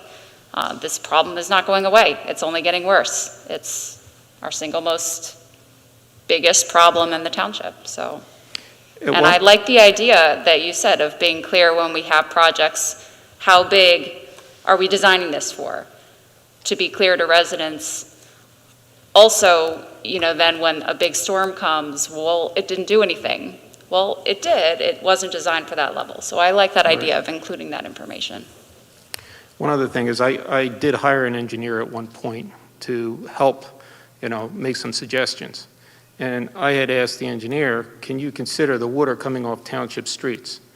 And the engineer said at that point he could only consider what was coming off on the contiguous land, not anything that was coming off the streets. So all the water coming down from Del Valle School, coming through the neighborhood down north of that, coming down Roshallock Road, coming down from the Paoli Point apartments and condominiums, coming down Pennington Road, and then going over my neighbor's property, then coming onto mine. He couldn't consider that. So how can he figure out a good plan for us if he can't consider the major water coming onto our property? It wouldn't be his responsibility to do all of the engineering for all of that area, the 38 acres or whatever it is of that area. I mean, that would be unreasonable for an engineer to do that. And what I'm asking, can the township fund that and put us in a position where if we did hire an engineer, that they could give the resident an idea that if we had a 200-year storm, we had a 50-year storm, this is how much water, and these are the steps you could take if you choose to go through and stop the erosion or handle the water properly. And we just don't have the tools as a resident to deal with this. And we really do need your help. Mr. Ferrer, I'll make one comment to add to yours, and you asked, what changed since 2018, and I was elected in 2017. And the short answer to your question is a lot, but I'll go through a couple points. And so one is when you look at the larger developments, and I'll use Wayne Glen and Lifetime Fitness as examples, like the stormwater that's there is nothing that the township would have put control mechanisms that would have put in place years prior. And many of the issues you see in the township are things that were built specifically in the 50s and 60s. Secondly, when I got here, I would say the EAC was a hobby for our township. The EAC is very much a working board at this point that's making a large difference in our community, including representing their recommendations to the Planning Commission month in and month out. And then the third part is just the task force. And so the Stormwater Task Force is made up. Their presentation was 1 or 2 board meetings ago now. In my opinion, those were volunteers that make our community run. And surely that's not, going to solve every problem tomorrow, but that is a step in the right direction. And so when I got here in 2017, there was literally very little to nothing being done on stormwater. So just to answer your question on what's been done since 2018, it's a fair amount. I also have a comment.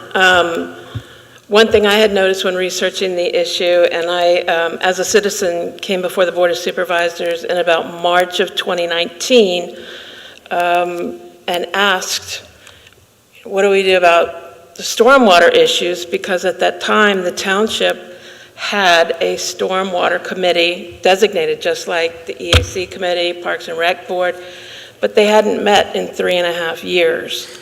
So at that time, I was advised to go to EAC to learn about it, and part of what I was told there was they need to sue their neighbors, where the water's coming from. And that's not good, and it's not always the neighbor's fault, but I have seen in doing several of my inspections of where these floods have happened, we do have a problem with people who live along the streams, where the stream is on their property.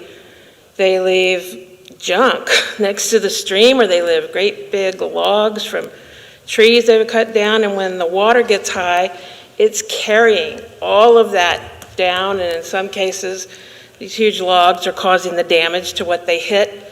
In many cases, they're contributing to the culverts and the damming up, so then water can't go through.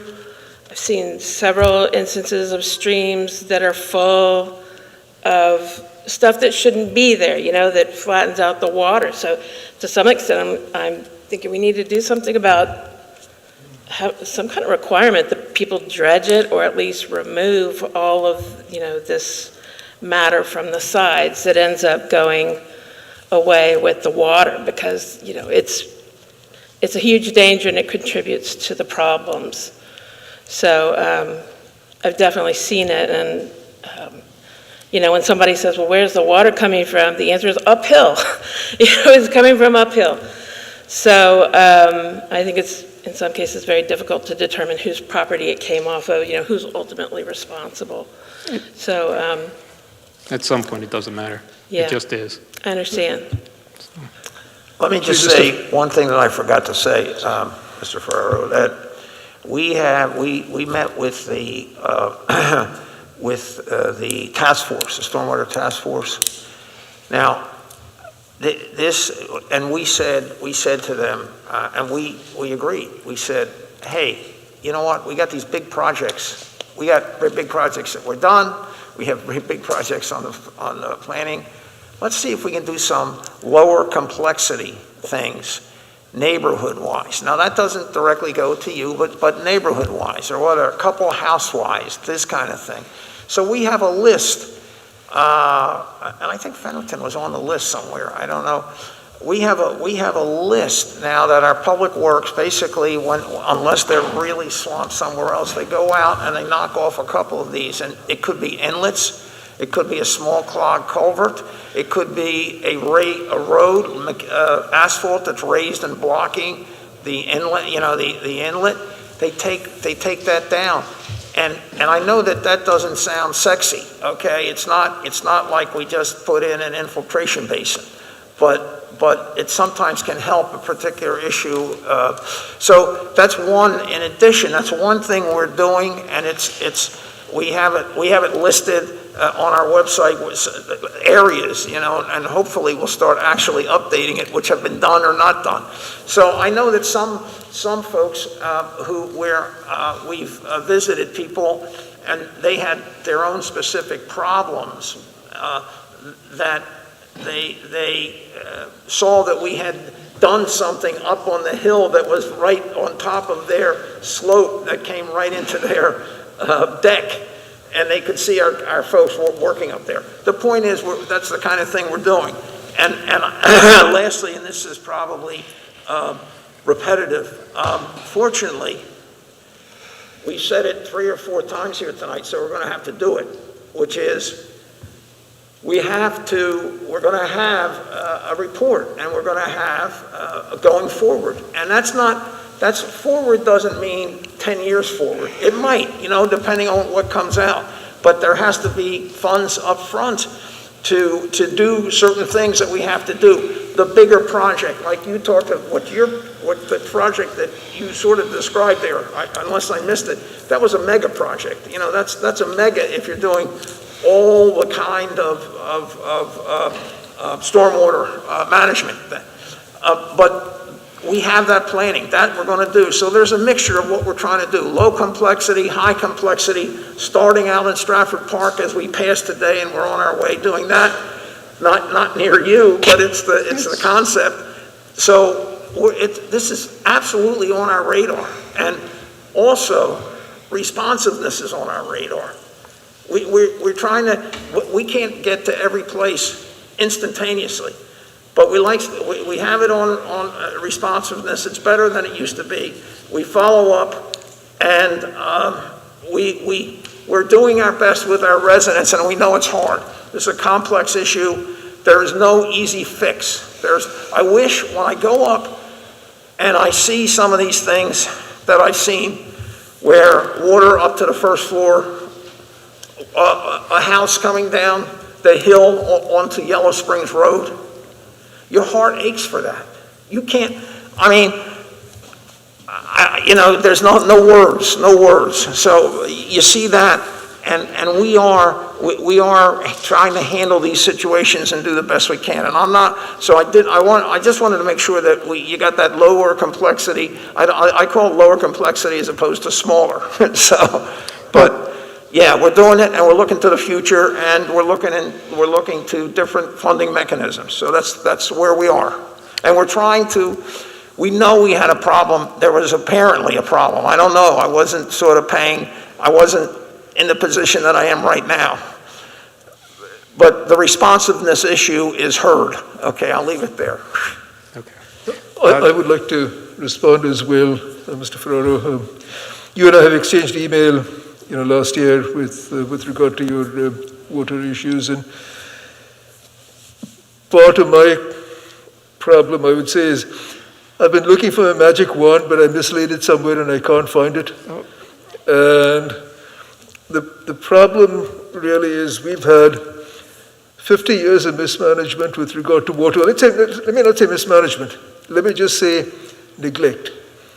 And your house. I've driven by it a couple of times. It was probably, before the developer put the house in, it was probably a small waterfall. And my guess is what they did is they diverted the waterfall around it and said, this is a great place for a house, let's put a house there. There are a couple of other houses I've seen where basically it looked like there was a stream, the developer decided that it was a good place to put a stream. So what did? They put a corrugated pipe, put the stream through the corrugated pipe, and then put a house on top of it. Well, that's fine for at that time, but 50 years later, corrugated pipes rust and, they collapse and we have problems.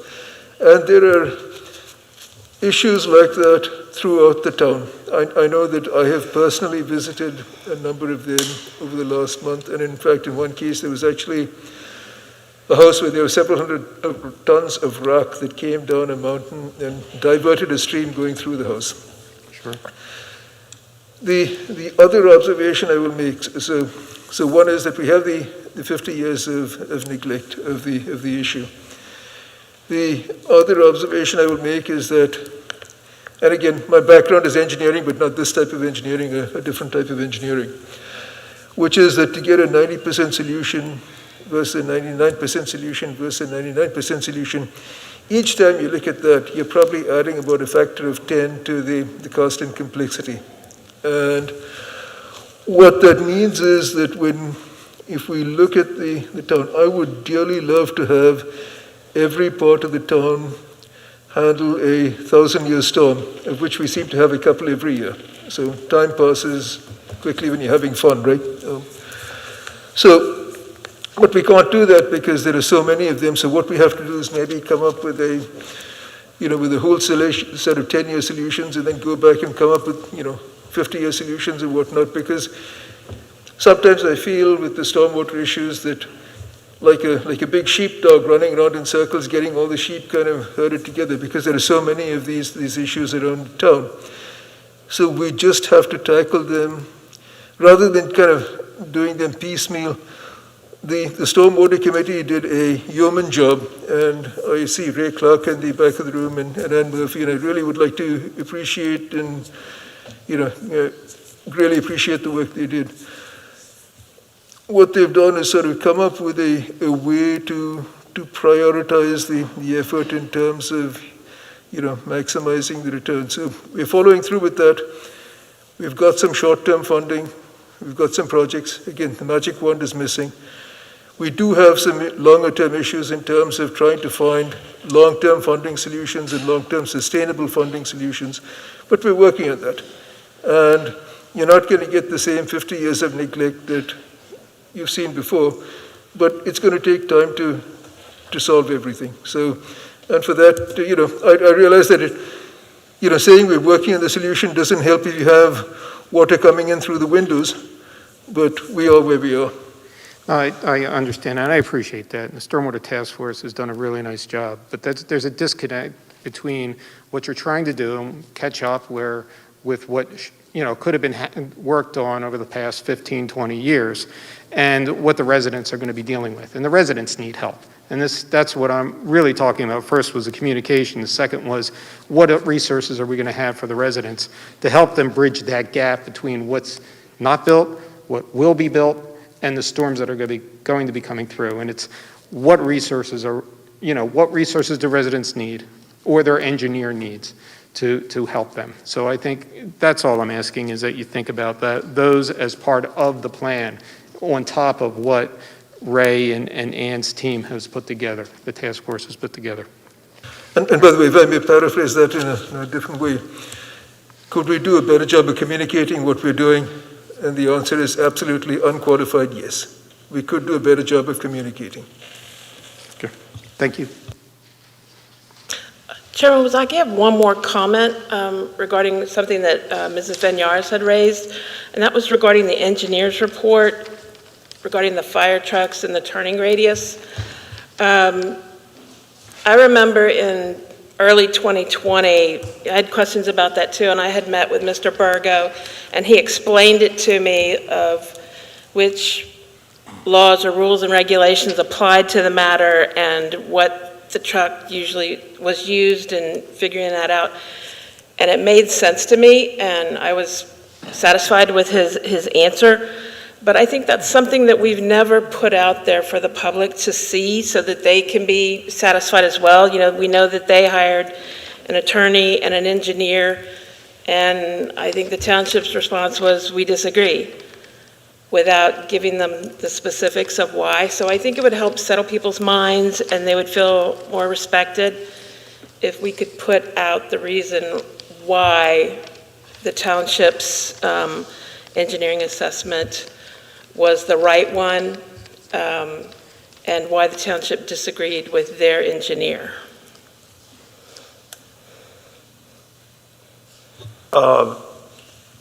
Supervisor Humble, I don't remember every meeting and every word or every dispute and every concern and every report. But I know that thanks to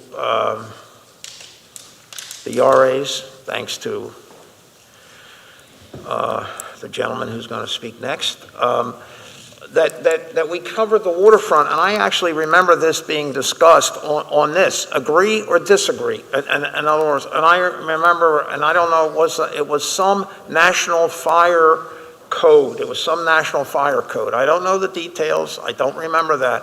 But it was right here in this room, I remember it being. So I thought it was brought out, but it might have been disagreed. There might have been disagreement. So maybe we could look at it, but I don't know. I think as Mrs. Vaniari said, we're now on to try to discuss the moving land development approval from the PC back to the BOS. I mean, we're going to consider that.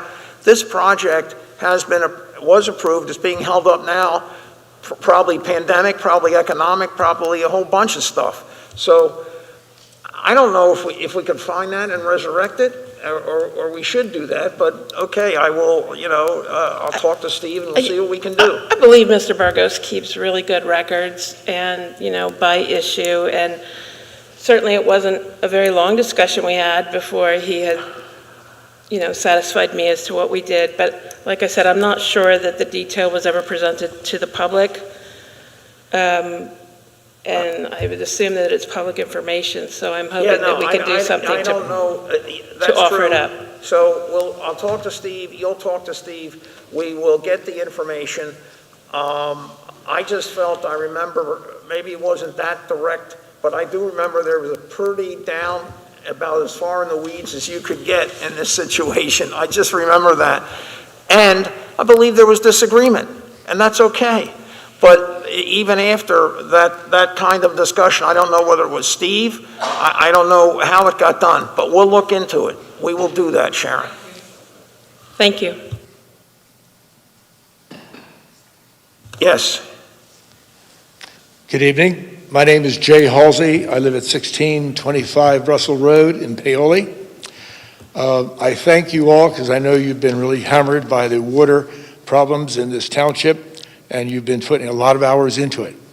I also know that because of COVID, we've all had a problem communicating because we really don't have our meetings until tonight, and during that time period, some things have slipped by.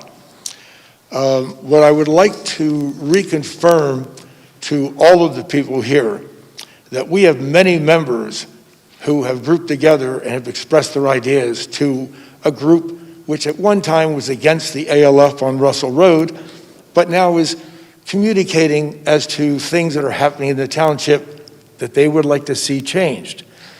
I really appreciate some of the comments in regard to it was slipped and we didn't get to change the approval from the planning committee back to the Board of Supervisors. And I'd like to say that some things like that happen even in engineering, but we maintain a project management action item list. And Bashar is very familiar with this. You have an action item, you list it, and maybe it goes 2 or 3 months without an action, but it is not slipped, it is not lost. I'd like to recommend that the board start an action item list of a major item that's talked about. And when you had 250 people in this auditorium that applauded you and said, thank you for bringing back that approval of final drawing to this Board of Supervisors where it belongs, that is an action item. That's not something, it's just a minor thing that got slipped by.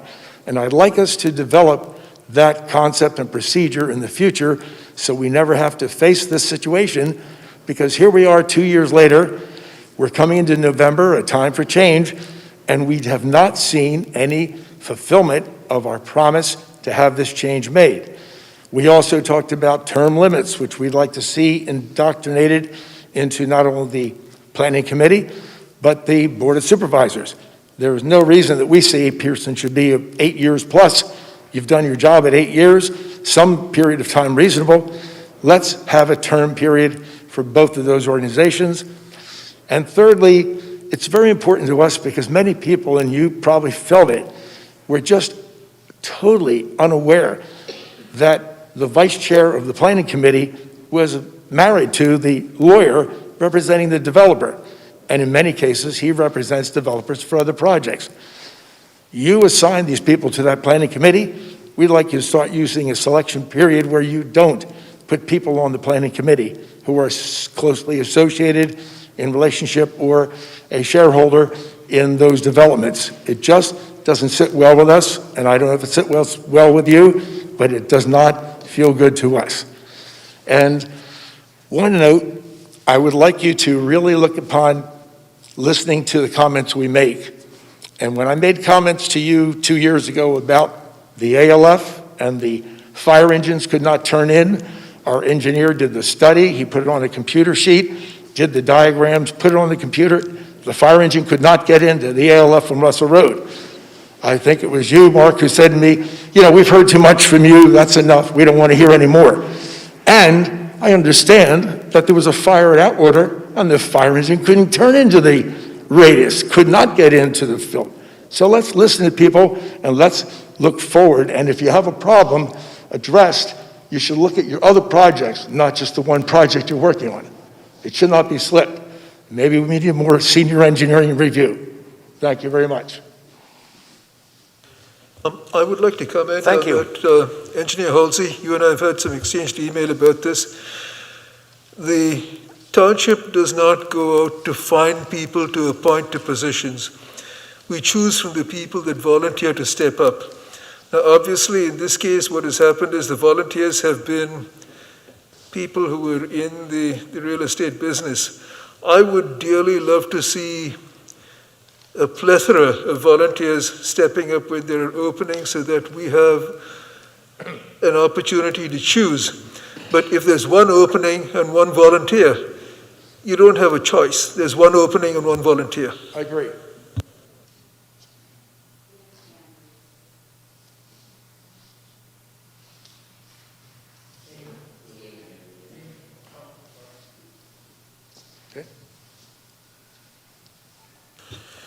Amen. Welcome. Amen Brazunas. Hello, Mr. Chairman. Sorry I could not be there tonight. I had a few things, family obligations, so I couldn't attend, but I could listen in.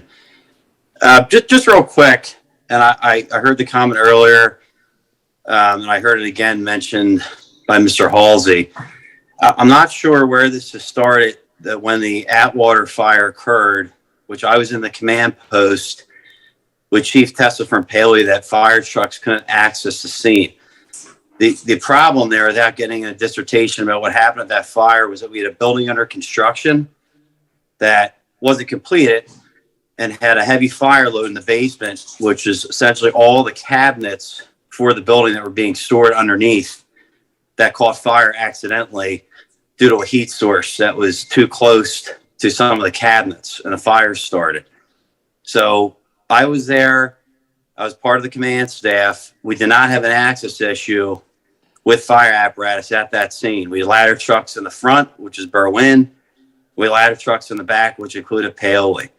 So I would just appreciate, as the community is working through these challenging issues and offering comment and perspective, that we're as accurate as we can be when we're offering things on the table. The second item I just mentioned, just to bring it up from earlier, the fire in Westchester. I was there as well.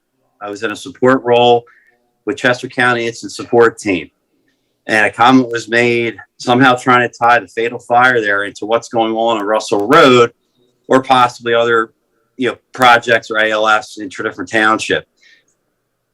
Folks hopefully had an opportunity to read what happened during that fire, but ultimately at the end of the day, it was a failure of the sprinkler system, which is not functioning properly. That was the problem. That is why that fire took off, once it entered the building, and that created a condition that was untenable, and unfortunately 2 people died.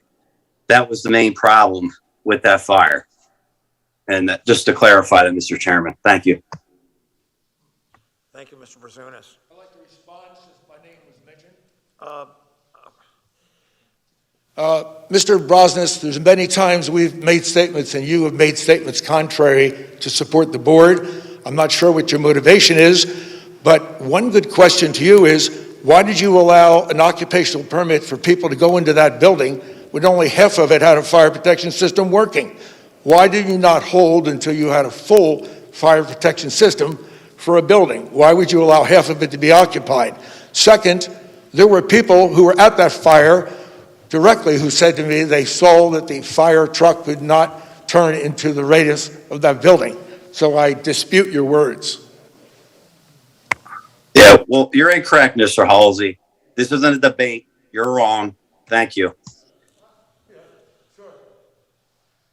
Okay, Mr. Sweeney. Thank you.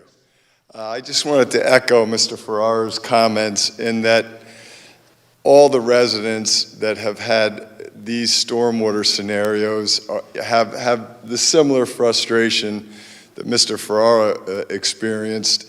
One solution is a simple stormwater software system that will catalog all of the citizen inquiries, and you can document your response time back to the citizen, and we can begin to catalog the partnerships that the citizens want to do with the township. So Mr. Ferrara spent tens of thousands of dollars on stormwater. Many of the residents are willing to put their own money and partner with the township, but we need a software repository where we can document what's going on, and we can have reports that we can run on our response time, on how much money the citizens have that can eventually contribute to the solution. So that might be, you said a magic, that's low-hanging fruit. Get a system where we can document all of the citizens' issues. The task force said that we're going to need a partnership with the citizens. We can't do it all on our own. Well, the first step is to have a system that we can document and figure out how much money we can get from the citizens, and then run reports on a response time.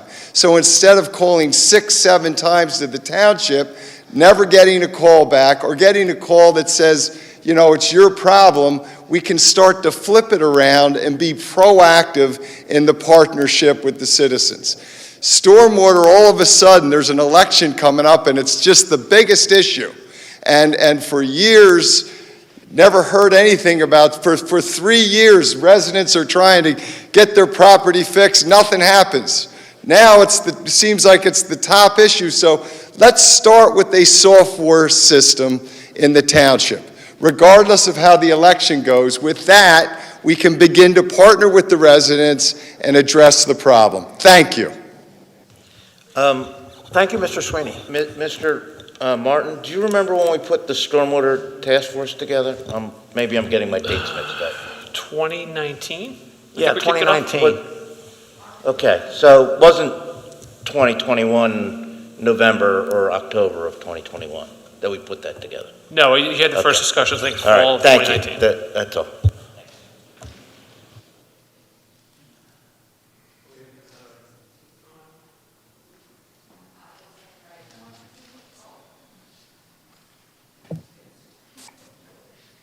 Oh, hi there. This is Carol Clark speaking. I didn't realize. Do you hear me? No. I thought I was. Yes. Oh, okay. Usually you announce when somebody's there. Okay. Look, this stormwater is such a complex issue. And it's really I've been a fly on the wall. I am not an expert. I'm not an expert. I don't participate on the community, but I'm a little bit of a fly on the wall for some of the things that have been happening. And people have been working hard on this, but it's a very complex issue. And rain is coming more frequently, and the storms are much heavier. So we have a big problem, yes. each situation is very different. We don't, I mean, historically, we didn't know where the water was coming from. We have 5 different watersheds. We've got, it could be coming from your neighbor, it could be coming from because your sewers are clogged, it could be because your sewers are overwhelmed. I mean, there's so many different reasons for it. And to just tell the citizens, until the task force came along and started collecting the data of all the residents who are having problems, trying to categorize it, had been no way, I would say, for the township to say, oh, well, here's your solution. Oh, well, go find some grants here or there.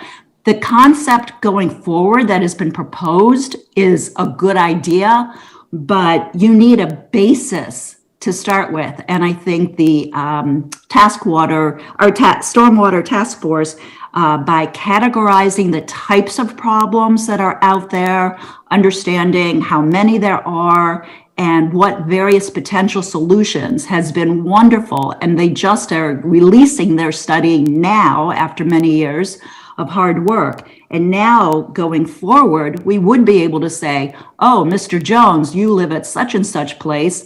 Your problem is probably similar to, or it is due to XYZ, and thus here's your resolution. But you couldn't just readily have a system that automatically responds to that, because you still need to go out and verify that where the water's coming from, and that it's not because something happened just a little bit, something that your neighbor had done. But anyways, I've been watching these folks working on the Stormwater Committee, and they have a great database and a lot of information that has been collected, understanding the type of water, the type of problems, what's causing the problem, and propose solutions. And now I understand we're going to be figuring out what are the resources, because it's going to be a lot of money to fix it. So a lot will fall on the individual residents as well as the township. And those are the next steps. So I've been seeing this progress pretty quickly. It feels slow when your home is flooded, but I see this moving forward where we can start now addressing a lot of these things. So I just, thanks to the Stormwater Task Force, and any new ideas on how to use this information, I think is great, but I don't think we should be criticizing the board and suggesting that this is just a political situation that's arriving. My real reason for calling in is something that I had some thank yous to make to the township. I keep wanting to call in and do this, but one is having these meetings available over Zoom and people being able to call in with their concerns, et cetera. It's another form of transparency that has been very nice and taken a lot of folks working hard to get it all to work properly, but thank you very much for that. I also wanted to say thank you very much for adding the materials onto the agendas for the meetings. I know that started 9 months ago, maybe even 12 months ago. And I've been meaning to say thank you very much, because I'm the one who's always calling and saying, hey, what's the background on this? And now I see all the information right there when I check on the agenda prior to the meeting. So thank you very much for that. And there was one other thing that somebody mentioned tonight that was also on my long-term thank you list I've been meaning to say at the last few meetings.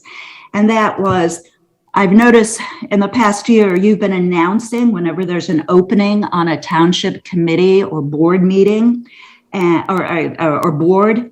And I've really appreciated that, because previously, I'm going back a few years, we never knew when there was an opening in a township committee or commission. And it seemed like they were just sort of filled magically, and the board was voting on the nominees who were being added to the boards.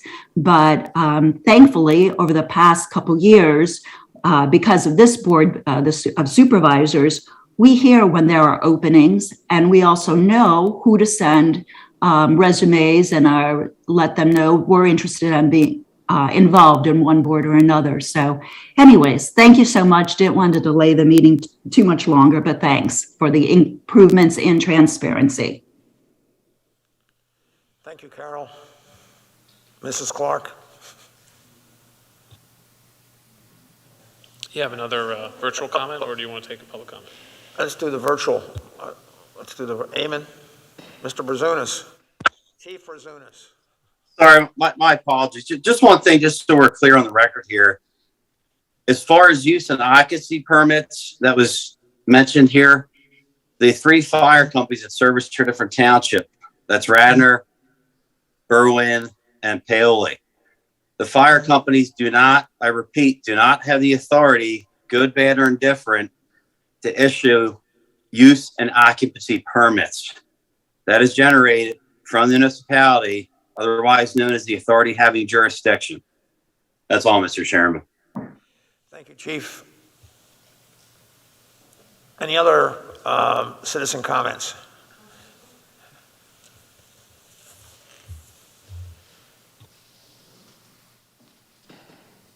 Good evening.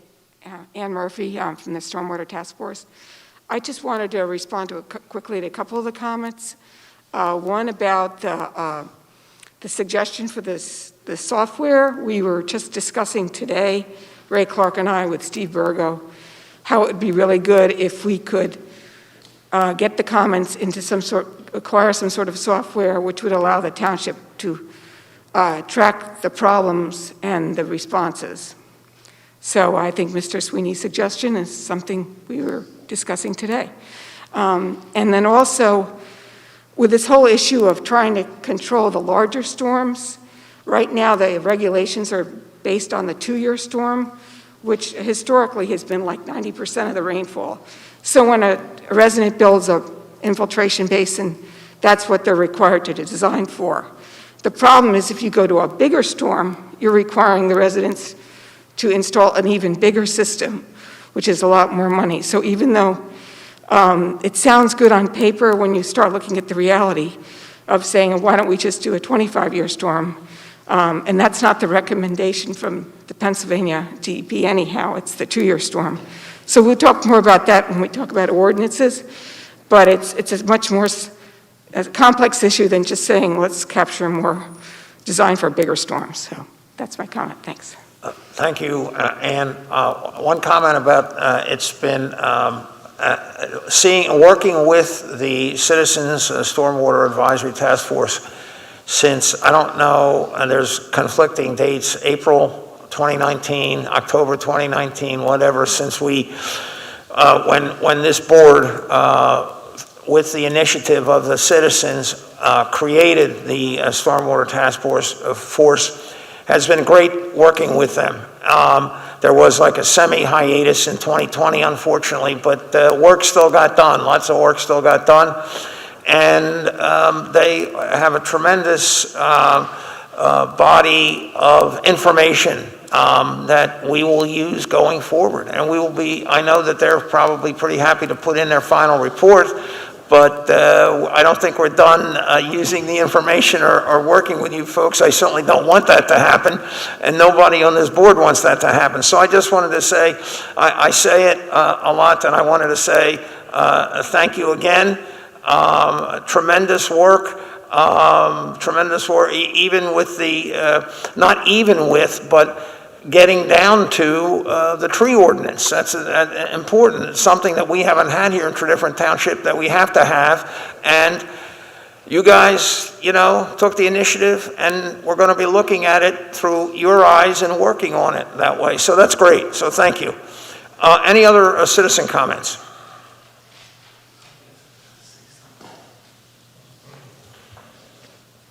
Good evening. I really didn't intend to speak tonight, but listening to the meeting and listening to the residents, I hear a sense of frustration. I was a public employee for 33 years and ran a division. And one thing where I worked was we instituted what was called a service request system. Now, that came with a lot of consternation from the employees, the directors, and the supervisors of every division. But it really, really held accountability to the public servants, to the residents. I think, unless I'm not sure, but I would think the staff and the Board of Commissioners would be well served if a service request system was instituted, that when a resident calls in, it is documented by a staffer and has all different categories, whether it's stormwater, whether it's snow removal or whatever. And the standard that is set is they get a response, the resident, within 42 to 72 hours, initiating the contact and what the concerns are, and when a follow-up meeting where a staffer can meet with them.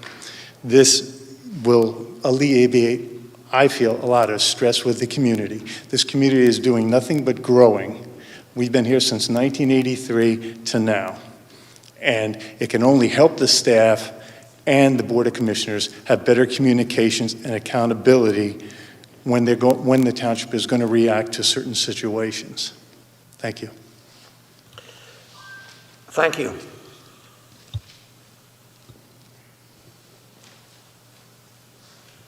Any other citizen comments? Hearing none, I'll take a motion to adjourn. I believe it's my duty to call a motion to adjourn.